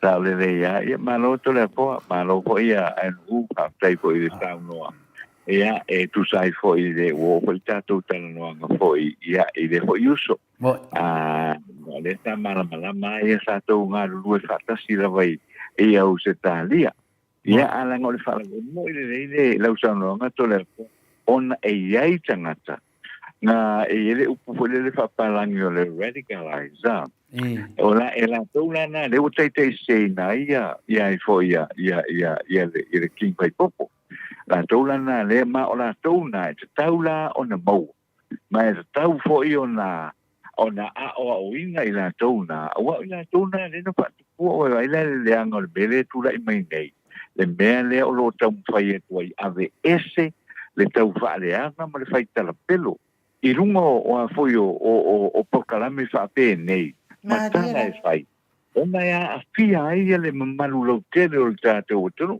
a fianga la ia pe ona ile sunga ia fo ia king fai popo ia manisi fo isa ia tonu ole vai nga le SSIG awa le mela le wo fai pe fo la le matala no anga male mai fo ma utanga vai le to fa ia utanga vai o pa ia ole matala no nga wo mo ko ia wo fo vo ile le me wo fo ia sia fo I tamari te me wo fo ia tamari ole tamali sa muli fa matalanga sa fai ta sia la matala no nga mau wa fo kwa o fitau fo ile ia fo ia autonga vai pam ai fa pe mai ka o mai no autonga vai le melena le muli ta inga le sa tau mo fai ia le sa ia nga e fo ile le se ta I esele atunu ia mai le pulenga fo ile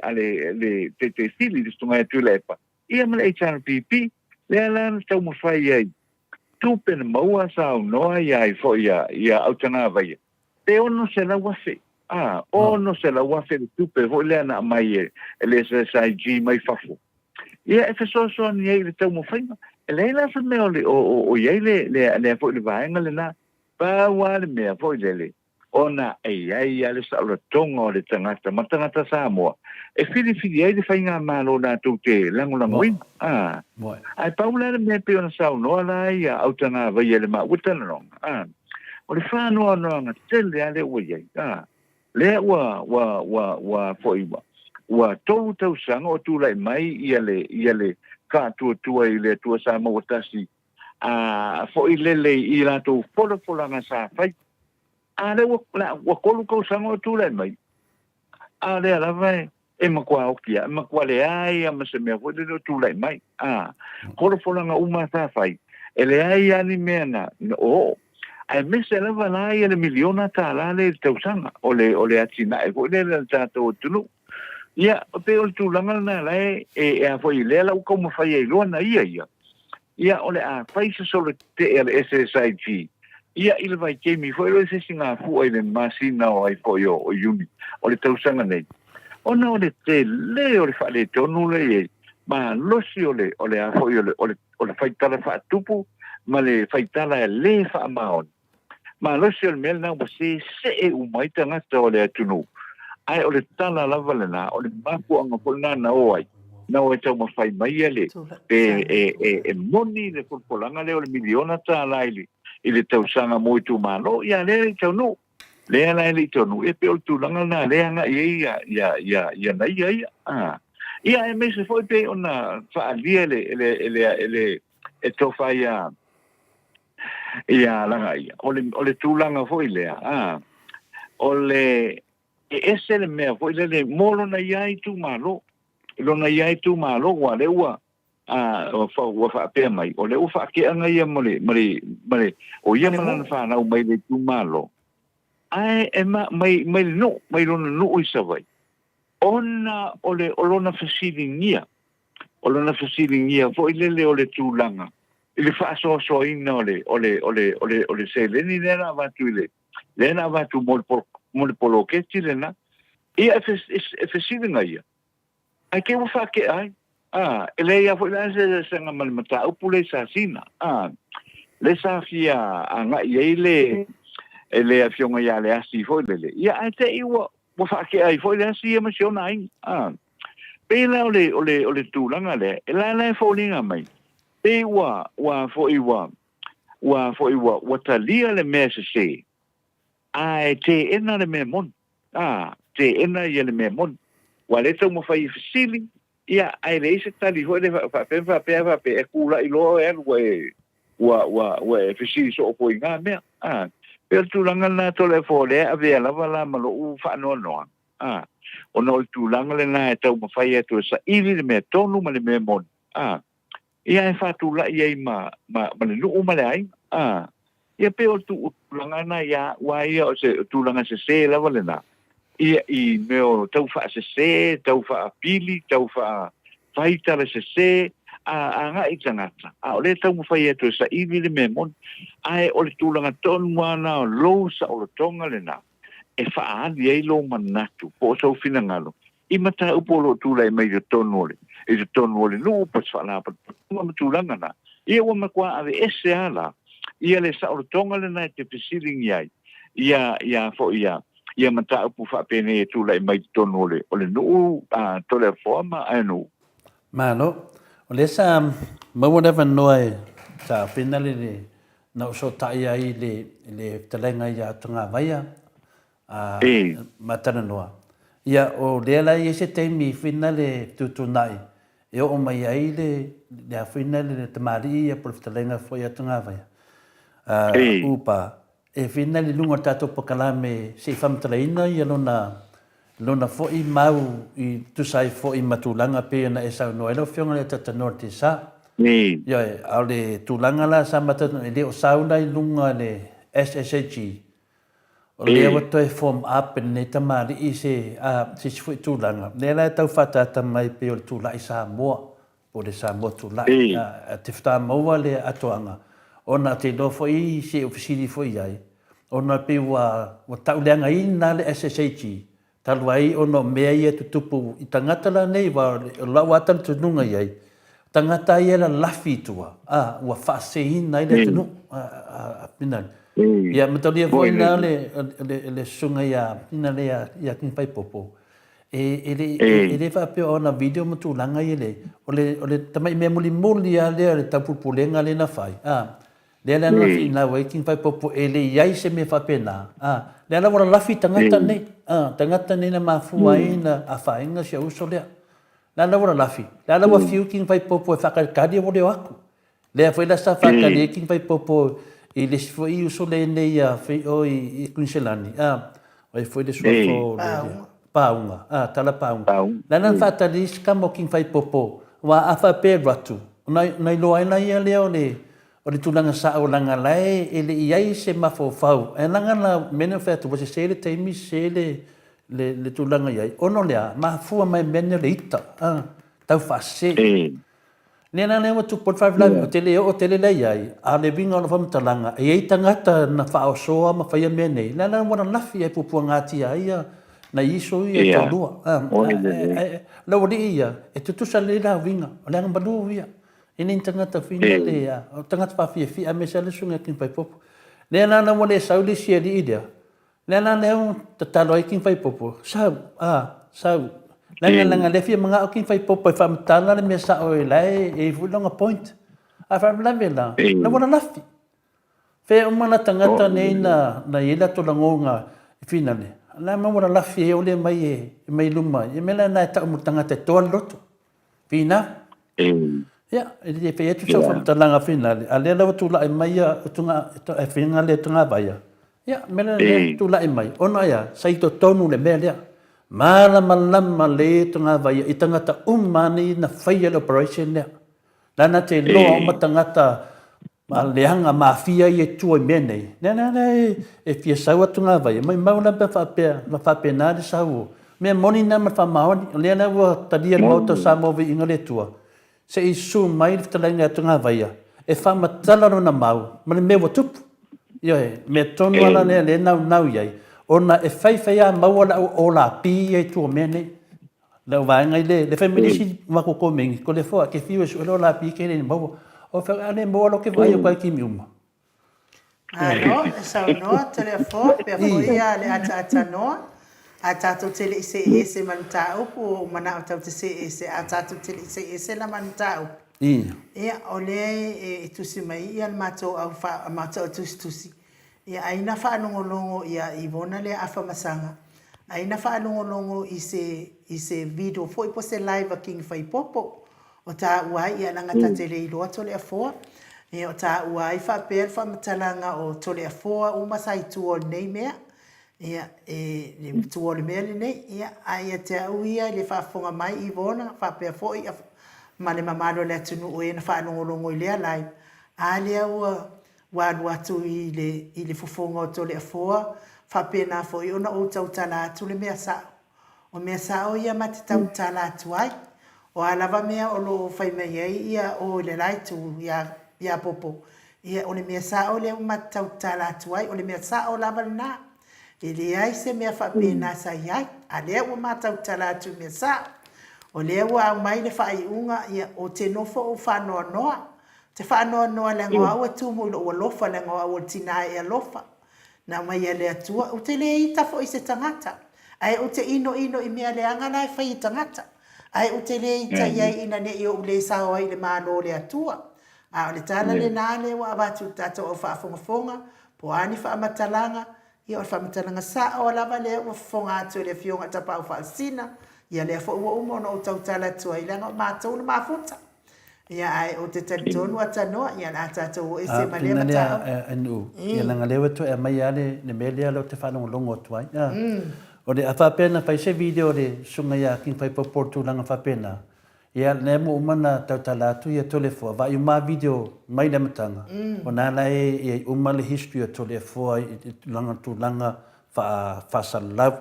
Le laua e sau nei whina le mai uma video na mai tu whatasi. Ia mela lea. O taula le lewolo kai king whai popo. Ioe. O tau tonu ai. Mea ia o mea le whetu nei. Ele I misi mai a le whaasaralau o tole fua me lua whesu marwala. Eo o maritemi nei. Ele I misi whea se pokalame a tole fua nunga pokalame. Nanga toi moli mau walo history e te oi. O le la tato tala noa. Wa tilo solo ia le professor lau ki apolo. Ke fai ngoa le professor. Fa pea wa. Ea kama maku o le. Le ala sito wa ai meti apolo sa fai o tutole foi fa matala tau pepelo. Le ala sito wa ai mai le sa fai o tutole foi nunga moto sa movi inga le tua. E fa matala le tunu o tau pepelo e fai. Ia, pawana. Yo he. O le ai lo se me kua ia kua me o le sa fai tole foi al me mana ia. O le tau me tole foi. Ia wa kidi e na mana ia fa malam manga tole foi. Wa e le fai ngofie fai ata no te mina o tom fai fa mam nama. E le fai ngofie. Le na wo mo la to puru. Oh, ia pawana la to puru ko kasar puru lo ko pakari oi fale olo. E malo. Ia no fai atu. Ia nei au te pepore ni mai maulo pinsing sta au te la te vai ai ko malala. Fe mei ia James Bernard. Sa o ingu ele ika u ngifo. Se o ese James se wala me ko me fa manga fanga. Ele sa wala utar. Nei mana Malaya ia James ke me ke manga fa. Anga fa pe o ke vai re diro save ia so le vongo tumbang ai o manga fa. Atano? Ole tele ima wasetala le whamasinonga o le whionga taitai sili, ia nga le fo isa tapua i le malo le tunu, ia te talitonu pe o nei le e wha mai ai fo i le whamasinonga atanoa, se wen, pa fo i whafonga mai le malo le tunu. Ia whaftai ai na o a wai fo i le po le second half o le matau pule ana nasi. E pawala le tulanga le ana iai ona sa iai foi le whamasinonga na walu iai ana nasi e peitai le taunu. Ia a ole tulanga la le ata ele o kinali poti pupu a foi le moltato a whafonga mai le tato o tunu. Wale o te mai tauina. Pe o toa lima to ono tangata ua visa o mai ai Euskaria. Fia i lopo ata ulu manga o whamasino. Ia o te uli poti pupu la nei il temine nei mantua ho la so mua io la so o le pato a matai a fatatia tu le matau pu ele a foi lo ia le a foi ale fionga ia tu la epa male to fa ia la le de pule ia te le ala ta ia tala foi le tau establish ia winga foi le mo yanga ia ma fa matalanga umala foi le ai paula le tulanga le no vai ana na fi desa o mai te winga i le aso ana na fi wa lo fanga solo foi i le aso ia o le tulanga le foi le o le foi ngale i le fasalanga le na pai i le tionga i le ia tu le epa adela anga ia vai le lo ia le tu le epa i le aso na fi le tulanga foi le o le tau fa mala la mainga ia o le tula fono al tau whamalama mainga o le tula fono lea o anga ia le mata upu nei o le wai ei vaenga o le tula fono hoi lea ta tauna malama le iai ia le ia malama le iai ia whamasino leanga o tula fono ai o le uwhaia mai tonu mautor parliament o le ala tau mawhaia le QC le a hoi e whaamalama le tula fono na ia i le mafu anga na whai e tula fono ia lala manatu ia hoi le ese le la pe wo fe ese ia hoi le whaawinga ino o tula fono le la mafu ai ia la mata upule nei ia o te langona ia o te masalo po o se teimi nei ia ole uli ia ole a whapea loa leo na ngai sa o loa ia i le whinaunga po i le mare fia malama ole itua ale a tu le epa ma lele i le pule mare fia malama po i le mapu anga ne pai ia le whaaiunga ia peila o na o sina na sina o tonga atu le na ole ripoti au te masalo ia ole a whanga solo i le so ia le afo ia le luina por su enga le mata upule nei ina ia mauai se malama la banga le lava ia ole famasinonga o afo ia ma tulanga po yo tula fono o yen tula fono wo solia pe le ia o tulanga le na le amsalo la policy se temi o le so ia o panga solo po ia le po ia le fa masinonga pina o sina le potia tulana le tulanga o le fa anga so longa o le afo yo le so ina o le mata upuri nei fa tanga ile tangi la le atu le epa ma la ile pule ia au te langona ia mawatu seisi pa upunga ia po seisi fo ili poti fo ile e tau pa umi atu ia pe o fo ile aso atai o tato telefo Mano, la wafionga le ata no altisa. Ia, te tonu fa tai fo itali mana fa fonga mai le mano le tunu.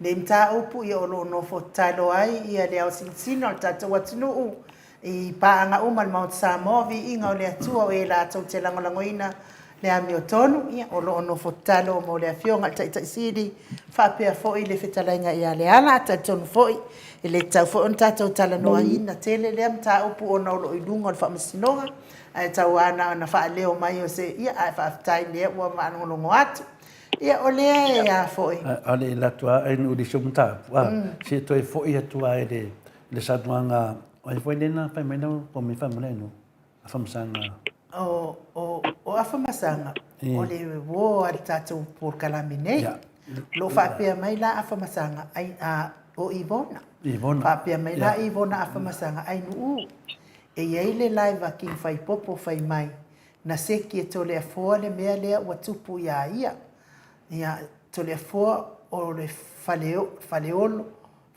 o lo ia ana o ana e pola pui I le tapa au fasina ia o le nganga maulunga ia o le o sa no ia king fai popo na tole a fo ai mamama I mene matangata umai e tu on mene ne la lo te loni o tangata ia le wala lafi ala wa pupuanga tia ia si uso ia king fai popo ia o le tulanga na mamolo fawinganga atata noa nai mana le ia si uso king fai popo kalo sia ia maua me to le fuakanga kange mal mene lo te suia o tangata ia na faia le mele ia king fai popo le ala le wa le la femista nga te fiu to le foi so o la pi ke le maua to ka ale maua lo ke kilo ku ia o la wala ia fai o ave ko wa le ala ke kami milo peama o fataltari e ia le ke me maua e to le foi ia tangata nei le ala fu I se I fasal lau le wa manga ka fio filidei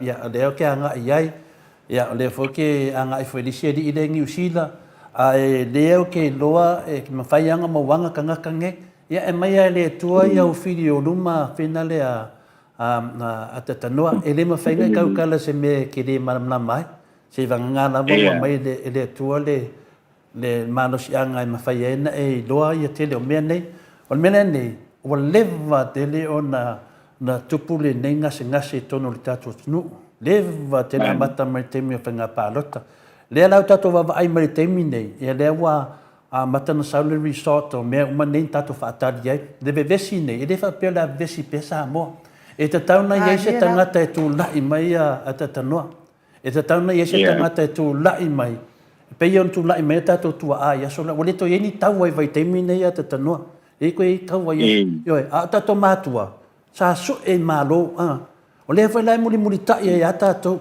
su e malo ta to matua I mai langa nu fa sa mo le na le sa we ne le nganga le te tali tonu lava o ia a fai na su e malo ta to matua ia sola la me le fai ta to su e malo o le wa pe besi le tu nu I fa matananga e le ni tau fu ina le ta noa a le tau fa le anga mle o ina silina tele tau fa le anga o ina ma ai me se lava tau fa leanga ai nei ai me se mea na fai no fai le na le wo vai nei le na wa mata na mai ton e mai tata no le o te mawainga na wa to wi ani fa pe o to le simu to anga me uma nei le na to te fiu e fa leanga to le fua ai tu e tu lava o te mawainga uma o to wi le le se me fa pole nei tato fa tai lava I bona o le popole fua pa wale me ai o la wa mana le vaenga le tu me nei to le fualai on the way e maua o to pa beote le o atu o le tulanga na wa fionga le le ata no te sa o le tulanga foi le foi e tula I mai tono tatou palemene tono le tātou mo tafono. Te tau mawhai lava le vaenga whai el fast. Ia aua lama ne to ia se leo tu la epa I tono le fontang.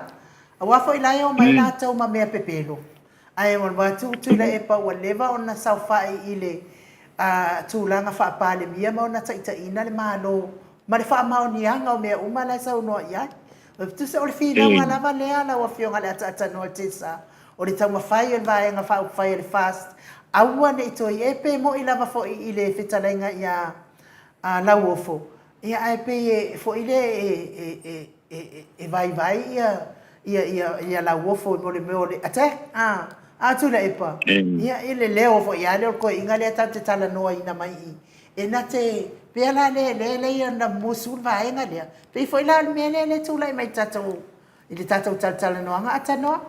Fai ma o le mafai ia fali waku la wa fionga le ata no te sa ia wile ma lo la o le fo fa pe mai ia ma to tusi o le fo o to tipi mai va nga la is fo fa le hanga ile le ti o tato ia o to te pole veta arona a la va to te pole e fi wala to ta tipi mafai tau fa le hanga mo Samoa vi ingo le atua le tau te sila mai o le lava mate manuia ma mātou manolosi ma le ata noa te sa. Whai pia nātou wa uma na whaatele noa, wa uma lava mea uma ea. Ili kai ia ki aku ia pua aelo. Aftaenu, mo tātou ia mata pe kipis ka COVID. Ale ia tātou pokalame le woinunga. Pune lava le, paule mea sirino whaftai fo ia lātou, o le fia e tu whamati e tātou ilunga. Mamatau lia fo ia. E tasi a le pokalame, whaatasi e male whionga ia timo le matua. O lo soani mai a tātou. Al pawale o le pokalame na le 100% HRPP tono le pokalame ne. Le mea fune na e so ngā salo sesi so ngā whaani me sona manatu fia poko tono pokalame nea. E iai ala ia tatau a tole fua. E ku oi le wāloa. Aise a, nanga o le pokalame lea e o mai umai a tangata e fia maramlama le mea sao. Fia maramlama le mea mea tonu. E le fia whalong longo in tala pepelo. Lala e tumun pokalame ne. Au waile so sisi ama fui nana se tasi lava. Ai sau e singa ka mai mangongi oki vengare le fast. Ya le o ke kango aku fili mo isia ele I fai po kalame le fai ngi so nga kala nga fai po kalame nge o de fa mana mla mai ngo le tnu a meso po kalame mo tanga tamatua a fai la o tato baba ai woe e ka kipi ia na woto no me nan ka kipi o mangai a mangai se meo kipi a au le se meo kipi a fa pe o se ka mai ka inga lu kipi o fialu ya ko le fo alu kipi mo ya to le fo bole mau a lu kipi e o fo se fa fin a lu kipi o mea umane e fi no telefone de hai o ki fa mama se fa o le NCT le ka ko ye o le lavar ke mi fa mama o le la pai a to va ai ni video na ta to ma fa lo le tana le to le fo o le au fia o mai a to le fo yo ki ya nga ka vinga le loko le anga le ka mai o ku le epa o kipi kilo le ka mai mal au le ko le epa o kipi ele ka kaulang ka ko fango ngoa ka ka ye jai langa o le yai ka ko pokalame o le lunga ele avesea e ku mausi o fa va ai me no la video ye kilo yai nga ko kilo le ka ko akale fa fa kai le yai ele ki nga ka ko kongi ko pe lungo ni pokalame e fa la wilo ai ka ko wal me nga ka ko lo ai ke le ka ko fai ai ele ki nga ka ko we fingal anga fa pe wa fa pui to le fo pe nga fa pui to le fo pe o sunga esa bea nga oi ko le fo e pe nga oi ko le fo pe le sunga esa bea de nga oi o ngama e fai lo le ka ko fa ngo fa ka e le kai fa ka ngo vale to le fo I di ka ko va ngo fo ai yo o ke ba ai pe yaso mama ka kalo le tua ku mai pe le fi de mo le tua ka ko ke nga ai le na ka ko savalinga I le ala o le fa moe le fa moe o le me tono le tua ata no o le o te tau fa no tau tiro atu ai tu singa na mato au tu pe foldinga manya o le wa maua mai le ola pi fa masinonga o le li fo ile sa fai foi la na la vale ya tu la le fionga tsi ale ana mata tiro atu le tu si mai en mato au tu si pe foldinga manya o le wa maua io le fili al tamo le maua le ai so fa man na matu tu langa le ateno ole mele ole olapi ye le tangata fina le ongo le page le fina ia ango fole ma ave anga password i ko kele pe mo se fulu o la ko kengi faingo fa pe ko kengi fast o lo le kanga fina le la ko fake pages e o lo la ia o fia kango le fa le anga le o so dungon melanga fa pe ka ko ai le mo moe le ai e mo moe si o Amerika fela si Samoa e mo moe si Samoa fela si New Zealand le operation le o la pi venga ngo fa ia ko ala o sa ngo mai le sunga ya kin fai popo to le fo ia ko vai to le fo au fa ku ia le dei la fa fika ia la ma fo fa nei lo e ka ma ku o ke o mai no le operation a kama ia a ka pe ku le o la pi ai o so mai le fa pe ka ko so le ele e ke lo e sa lusi ke mi e sa e finga le sasi solo kala o la pi pe le o la pi le e sa lusi ke mi o sa o la pi o fai fe longo vinga e fui fai fe ko ngole o la pi longo vinga la e fai fe o lo ia o kanga o finga le o kanga ka e ko kongo mengi ya wai ma fainga ko kala wai a fa pe ya nga sa le mai wai ma ko lion mengi o ke le fa pe se kala o fa ku o le me lo ke mana mai ono ke mi sa wai de kala mengi usila ku pulo se me Amerika o so me o la pi o ku pulo se me Samoa o so me o la pi o fa pe do ka ko o la pi li so se me ale lo me de lo va de me do ma ka me ki fai de la wai yenge a fa pe la lo fa me nu wai si sui ai nu fa pe nga fa ngol me ya mena le o la pi faku ya kede le wa bakun mo to pa angal o la pi le wa to tau tala mai ka mai ka kala ye ko kongole o le ngali o ia o la pi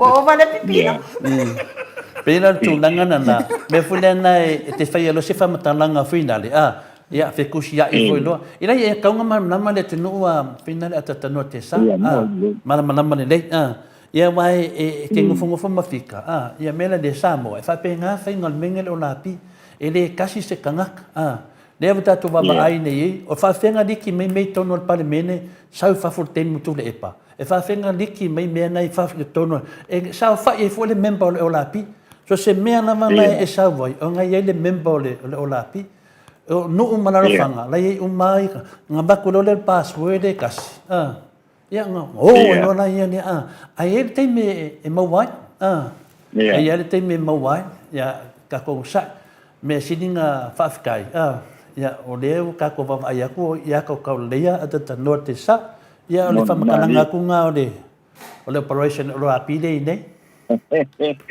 le ya o le foi lai o ke fa mau nia foi lau sa no nga to le fo te pa mau ni hoi lau sau ngoa ngai le tae o le nei le wha ngai o inga o le a hoi o le api lea o a hoi o le api lea le li o la api mai o le mea hoi lau te wa wha mau ki noa mai hoi le tangata le wa ave iai wa le a hoi le tūlanga hoi le tau o le a hoi o le le a hoi ngate fa kong winga ya le admin na te fa ton winga ho ile ia le page le o la pi ai o uia a to le fo o ma kwai o fo kan ka le ngo ma wanga mai le ngoi o le tanga te ma o lunga le vai no fa ku fai a te no fa fe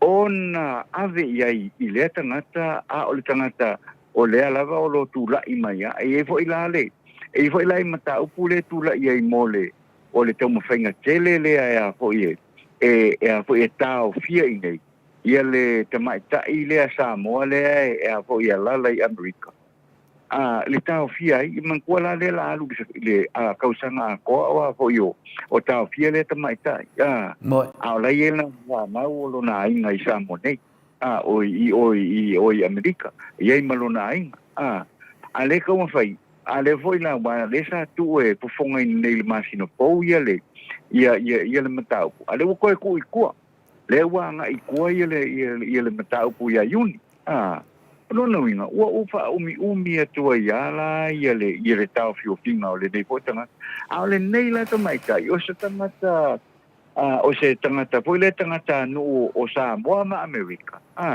wa matua I o ia la vai ia yona ia tatau yona ia tatau le tau fio finga le fai ai nei e a foi wa tu langa na tau na mate tu de le e le fa masinonga ia tulanga umai o wo ia ile nei ka mai tai a se la me foi de pai mo dianga no fo mata o fine ai le me so ani o ve longo winga e le foi nisi me foi le tau na tu dai mai le ile mata upule o le mata upule o le o te lo nei tangata tole fole na ta umai o ia na le wa se ia le admin o le apo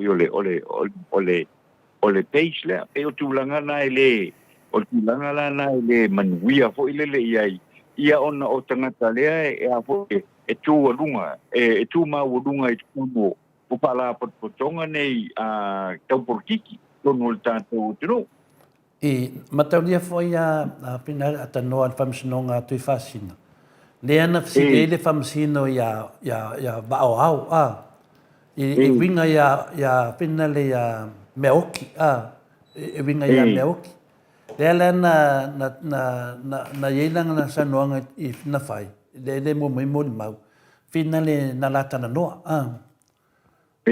ya a te lewa tu dia tu disi fesiri ai fa pe mai le ai na o taxi ai ya o le pine na o le pine na o fa mtananga ta no e le tasi tangata le tonu le olapi mo ile e te loa tu singa tangata ia na mea ia sa no mai lungo video le na le te mo mau pela fina le sa no anga le na fa le anga mai ia le olapi ia fa pe mai o tu le epa mana ia na alo ia ma milionga ia fa onga ai ma tu nga fa pena atata no le la wa ave ai le fionga le te sidi ia le sunga laudi I le fam sno I le fa le nganga ona le la wa fikanga na ia menei o mene na sa lo lapi le foi te fa longa foi le kiole le le o savia pe a fai o me o mai le sau I meia le sau vai o I le te fa maungia mai ai o tangata lava le fele te vai tono vai fa fai o le afina o le fast man la to vai nga ia le fai le to sia va wow e va ai foi le a saulani o la pi e sau fa pena na I lo le ia o tangata nei e le o se o la pi se tangata to tas ia e te no ai o lai ai o la pi popoto o lai foi o la pi pelo a lai foi o la pi vale le to e te no ala li si te me sa o la pi sapa lo ngala o la pi ai vale nga ai foi te me sa we pe fa le malama ia nei lo le o la di si au kengi de a sa foi o la pi vinga le mo kwa fai fi awa le ke le fai fi awu le la lafi mai ko menge ale me silinga vinga le nga mangi yon media a konge ni finka ko va ai a live ai de nga ngole ri ya da la finga va ko ka ko madu ka ya fa no mai pe a kongo ngale ko na finga suia ko me le nga fai de ko ya pe tu langa na e ma lo si me pelo ma lo me sao ata no a mangi e foi o ka ko ka no ai I de fa amala malama menge o la pi ya ia lo wa no king fai popo o le la aro king fai popo o I kanga malala o ai foi la sa me le akosko inga lunga e finga le kami mai ai ia o le si dia nga fai ka nge me ia pe le tu langa a mesi ni ta wa pin la tata no ko foi ko fam kalanga o ka ko video o mai ai a elo se video fa longa ko ka ese mai lunga o nga kanga lo le ko kilo ko ka ko kalame pe video sa me to le foi ka ko to le foi le video nengu melo le video le dunga e quero que makamaka ia mo me manga a orke mi e ave fam singonga ia me manga fa lavela nga le wa fa le anga muso ave fam singonga nga le wa fa le anga a se upu fa pe e ave fam singonga la mo ko le ave fam singonga aisha langa ko ke pel ia mo ile ya to le fola usa no nga ile va nga le na o ile wa le tele o nei mau tu wa inga matulanga fa pena e nga kai ala a wai le mo faingo o fa msino pe ona e sau no ia onga ele o moni mo fa mau la to tu wa inga uma fa pena ele o moni mo fa mau awa e kasiale fa longo le lo ia le fa kalanga le la ma ku mai le ai masi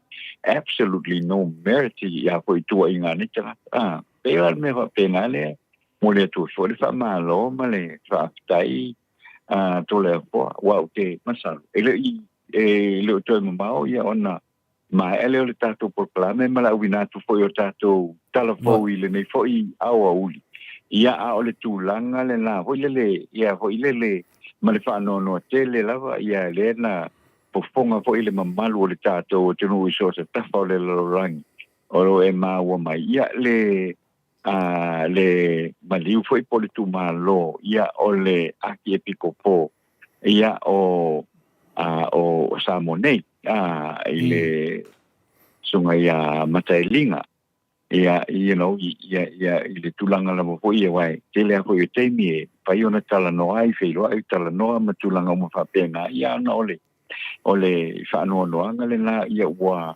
anga ia nei ia ilungo o apoio o la uta puai ia ale ekalesia katoliko i shotato tu ia e voi la nei temi va tuai le le tulanga po le o le nganga pa alo ia apoi tala no ai nai foi ia pe longo ina foi i tato tunu ele ma ua se pa matalanga wa le ana maliu ia le asunga ile aki piko po ia ile tolu nei ile papel I New Zealand ma na fa mana vai na ile tua ia na ngaluenga maliu la le apionga la piko po aki piko po ia wa pitu sulu tau sanga o lona so pua ia watu ia le pa mai senga ia ele ngata o tai o le kalesia ia I Samoa ia matunu e mau ia e pa pena po ia inga wo mai masani ia ile tuai o le malo ia ele apionga ile aki piko po o Samoa ia ona ole tuai fo i o le malo ia utela muna tole poa isi mea le na sina me pa popo tu lava ta noa te leo telefo le foi wa ma wa foi le sunga ya in le foi sa foi le nganga fa me se foi le ya le malu foi le kadesia me se foi wom panga lava ya me moni lava a finga le atata no me fa mauni ya o au se ta se tangata e se le lo fai o le ake po matelinga o te loa le finale ofisi tangata e vava lata tele ia ile ya aki kopo no tulanga nganuenga fale karesia ya sa unga lue foi lalo I polo ke kima tulanga uma sa fai la tau tua I finale le fionga le aki kopo ya ale ngata foi le na ata noa ya le moni mau lava video tele video no faia sa pu ai ata uma lava ila tau tua se lau pasenge I lalo le fionga le aki kopo pe ta yale ina wo mai tulanga tau fasala lau e paulana me le fai ana abese ia tia o le tau tala sao la lava se me o te tau tala tinano fa longo atu e a fai nei lo tangata o te tau tala lava ai se ona na le pau ana lo passport e te anu mo oile langi lo tau tala le mi tono le tua ia ai o le tamane e le faina ngalo ia ulo na lo fai tia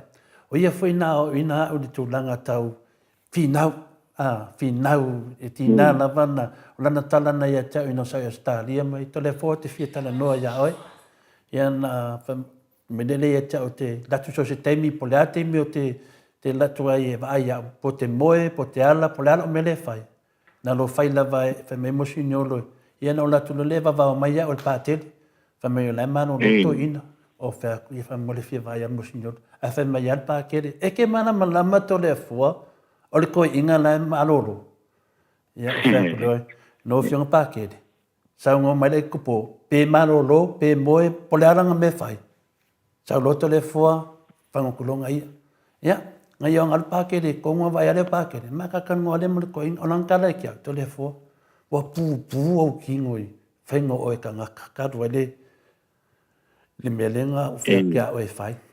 O whea, ioi. E o ngā pūpū, wa whenwha kuskusa i pūpū o kingo Yesu wheango ka ngaka ma mea whaia. Iang koe akare ko inga. O ngā ka o mai ai e loa ko inga. Lana o ngā le fo mai lo ngā ngā kau karasa. Whi ngā. E o mana ke minge. Ia, ni ewa koe la si whinga le. O ngai kele o pinge wha mau o kara tole fua. Ia le ele si ti inga le iopile si le se lausu lima ka meki. Ia ngā pu e tole fua wha i dio le. A le kopoma kako. Ngā venga langa tole fua le lalo le ko inga. Ia, ala o lapi. E runga inko ngā venga ngā whaia musinyoro. Ia, pio tala tuna. A whina le atata no te sa, e kau kala ka ngā kalanga, ngā whaisinga runga, mai kau kala whika ngā kala, e kau kua. E le song kau kala ma song kau kala ka ngā, e le sanga mea ngā whaia. Ia ngā waka waka, ke le kau kua tole fua, i lalo ngā runga le tua, e lalo ka inga le whionga le akapo, ia mosinyolo ma te ringa, ia manuelo mananga tama, ia tala, tatua whila i se teimi lumone, sila whanga le tua, tatua, lo fangia o a foi ni se ole se tamai amo signolo o a foi ia o me o malava tato o malava e manuia lava ia mo foi to ai ainga me se e ka desia pa tai lava ta no to e molo o vano ia malo ka tai ia to le foi ia foi ia mo pele le nganga tato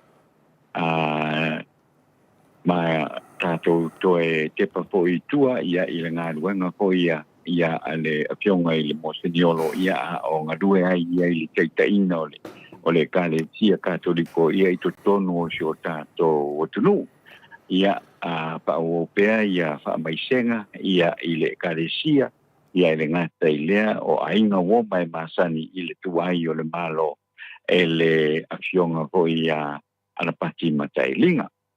Ia ai o la uina trota to telefon tu sai me por kala me le nei fo ia o uli e le nei temi o tato telefon i le nei uli a uina tu le lango mai ale sunga ia fafangu le ala bisa i me le pone au se talia o Paula Banks masina le Perch in Christchurch in New Zealand ia ma le sunga ia miti Edwards maonalo i me le pone au se talia o talafou o le nei aso. O le aso na fina amatali ai le whaamisnonga maawalunga i muli no ule ilo ina o le mataupu le ana whaamalo lo le tu mawai le palemene mo le lua ma le awha tausanga le taitai le tu mau le vanga whaapupai o le HRPP tui le epa sai le mani le ngoi ma le whailau tusi ia le ala i le pule rimoni ai ahi.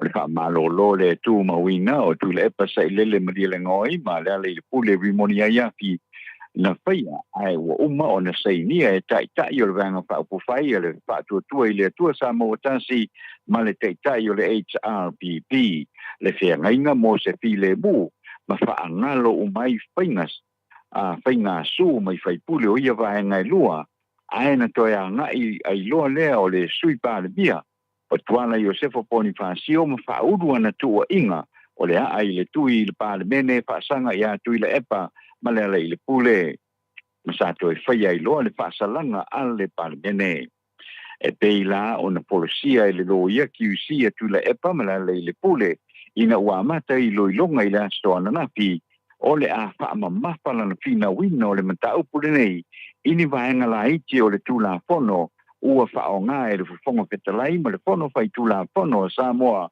e whaamalo lo le tū mawai whai pule nei e tō lua mai fono tanga le pāle meni ai le mawai fo maniola o tongi mo le atendi umi o le whaasalanga le malo fiti mo le lio painmarama le poisa ave ma pāle mio fiti lata mai nei e tolu tausanga ua whaamalo lo le tū mawai ai maua pea o la tutongi o le ese senga tele lea matui le epa malala i le pule o lo whaawo pea i le aso le fofongaina o le amata upu. E se tusi whaalawe tele mai le tai o le tuangai tui le epa sa i le malilanga o i le whai unga le whai aso na tenei o lo to e whaamanatu mai ai e tui le epa le moni male a whaamaoni o se tusu singa. Money is the root of all evil. o le tupe o se amatanga lea o mea whaatevoro umalawa. O le whaongaina wha le tau o tupe pe o na whaalia e tuila epa o le mausa lea o atunu o le atu microrencia, me le atu melensia. A o tau mawhai Samoa e alo mamao e se mai ai pe tai le teimi nei Samoa e mātua ia e minsta ma le palemene le ave o tupe le malo mo i tu malo palota ai a whai loa ia le whaasoa o ia se leni ua au mai loa i limo minsta lato te whaia le whaasoina o ia tupe o le whaasoina la o ia tupe po se leni mo tangata lau tele o lo whaia le ni awala pio pio ma ua tau whaati se nai tangata palota ma vea lea ma awala ua pae luai nai ma futanga a inga uso i le uso a inga i a inga no il no i tu malo ma fai pule i si fai pule ua te ena malo si le sui faton silo le matanga albengo le sui fua malo loina a toa Glenn Patupaito se di poti o lo ta wai ua ye nisi Samoa nei ua mali liu i le wha mai fulu lea o lo pepesi Samoa i le teimi nei ia li poti o lo ta wai e matua ai tatau lava i le matanga albenga o na longo ina tangata no pe a fai ua mali liu pana witi i le nei wha mai fulu ai le o le wha lilo o ni wha matalanga e na ai le mea tonu o lo tupu i le atunou na wha maonia mai le sunga i le sui wha ton sili e moi o lo anga ia tu tangata e to tele o lo maua i a unga o le furu o lo pepesi petai e le iai se isi o maliu ma o lo ta pena pea ia ma tu ai le matanga luenga pe pepesi se furu i le tato o tino o lo mata i tuina pea e le mau tanga se di poti tau ngase ai mise o le furu mai so se pare mai le atuno wao mo se failo ua pepesi le fa mai le atuno ma fa tino nga luenga uma e te tau ona paia o le tala fai o le taia ona na fina faia i to e sauninga o le teitai o le Ecclesia Worship Center i songi e fa mawai atuai a inga woma e matani e le teitai fa le anganga o le Ecclesia le fionga i le profeta susunga i avilia mo mafoe na whaapelo ia le au wala uria le fonga o le ato le i whaipule o le palemene Samoa fionga ia se pulona moananu o le au wala uria whaaloalo o le o le malo malana masiofo sui ao malona paletua le palemia ma le kapeneta whaururunga o Ecclesia SS whaururunga o matanga luenga ma whaala potpotonga SS le malo ma le paia mawolunga o Samoa ma amatai lo le sauninga whaiu o le li apostolo i le langina o le vii o le saolotonga na whaavae le Ecclesia Worship Center le li profeta o Williamu Mafo i le tausanga e afe iwa salawi o fitu manisi o maftanga whaakewisiano e iei le Youth for Christ manisi o tapo inga mo le atua e le ngata i Samoa o le lalolangi atoa na maea i alona sauninga whaiu o ne moli lea o le tino maliu e lango mau i lona oli sanga tu mau i lona ainga i tula ele o le aso ana na fina amateli ai ele i lona ainga i tula ele o tatu talala mo le nei aso whaafatai le whaafonga mai manute leina ia le nei aso i tato tunu tato to e feilo i foi mo se whaupoponga i le aso a taiao ai whaaso i foi ia. Malo, whaatai la wafionga le ata noa le te sa Crichton, mo tātou tala fōu le nei tae au, longo whaatutuila whaafonga anga le mamano le tunu au e saunoa o atala o meo tupu le atupu tau tupu mai Samoa. Whaatai tele la wafionga le ata noa no whaapea o le ale hafoi. O le ale uma mai tātou tala fōu ia ona o toititia uma le maa al telefoni. Ia ai lea ia whamanuia le atua i la wafionga le ata noa te sa maua lo soifua ma loloina ia awale tātou mafutanga tātou whiroi fo i le itulai ono le aso atai au whamanuia fo i le atua le nei aso ai matu le ava noa e te wha le mamano le atunuu pe sisi mea ki toi fia sau noa iai ia a o le pe mai tau telefoni a pe lo telefoni Ia no inga upai tātou. Atanoa. Atanoa, o te toi manatua. Ia mole tu. Atanoa, o te manatua ali ki ori se wari inga.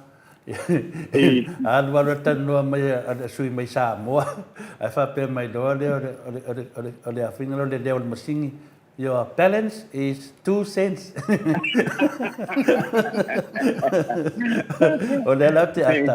O tātou la, e le ta ua mai whina lea. O le pālengi koe dua sengi. Awha mai, o koe pasenge le koe ro ke whongito le fō koe dua. Ia, lo lava ia, whapei te koe lau, ke mato le fō lau sunga nu mo tātou so ta inga i le nei fō i atu fōu.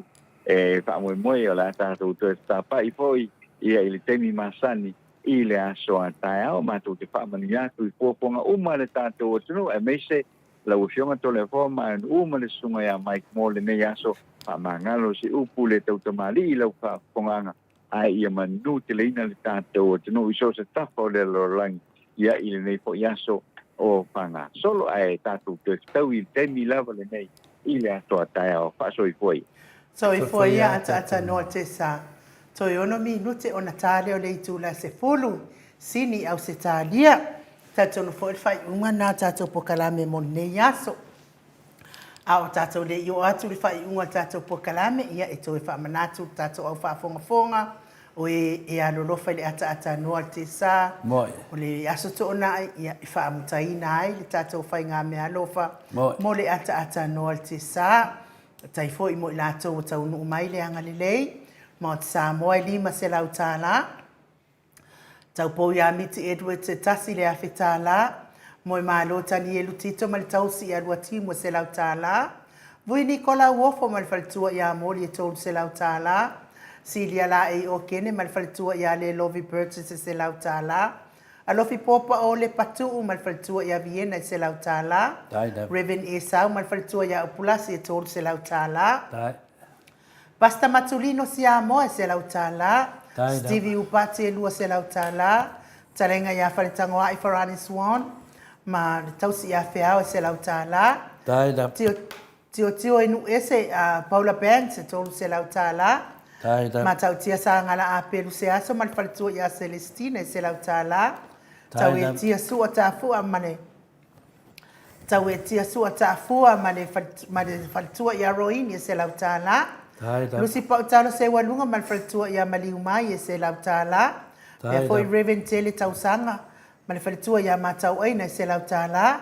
Solomona se lau tāla. Petronia Salele lua se lau tāla. Ona sai tu whanatu e 5 se furu tāla. Pupui fatu e lia mane. Whalitua i pupui fatu e lia tau iri ma le whalitua i a Filipina se lau tāla. Fono i moana langa aia pele sauma o la moe se lau tāla. Pea fo i le tina matua i a Telesia se kolasitika. To o e se manayo na alo i se lau tāla. Fa ingo al tatou mea lofa wha maupopoina le tai au. Whaafe se lau 5 se furu tāla. Whaafe se lau 5 se furu tāla. Mo li whaaftaitele le anga lelei, mo le ata noa te sa. E ala i whai ngā mea lofa nei foi mo le nei vai aso. Ia ai o te taritonu Samoa, tatou pokalame na mo le nei tai au. Le aso a tai au, tatou pokalame ma le afionga le taitaisili. Tatou foi o le amawaini si whamatalanga stele ia aware whamasinonga o lo alo whaiva ia i nei aso. Whai fo ua tau whaafonga fo i ni tala fo mai i le tua le fast i le whamasinonga. Ia whai ei pēr la tau tala fo. Le iai fo i le fionga i le taitaisili. Ia ai mai se fo i le tatou hero. Mai se lava le tatou tustala i le ata noa te sa. Ia o la tau nā tatou te whaalongolongo iai. I le mea moni ma le whaamahaoni. E whanongolongo i la tau tala na sa wafa pasi le staringa. Alu le staringa. A le mea moni lava ia e moni ma whaamahaoni. Manuia le nei aso. Mes foi ia tātou lo i sini au se tālia whapea foi a New Zealand. Ia manuia le nei aso ma lolo. Awane ia veina se manu kilo waso. Ia whengai pea oe malo waso. Ma futa malea lii. Ia e manuia e nei aso i ona tau mawhainga uma. Wha manuia le atua ni mato apio fōringa wha apea le YouTube.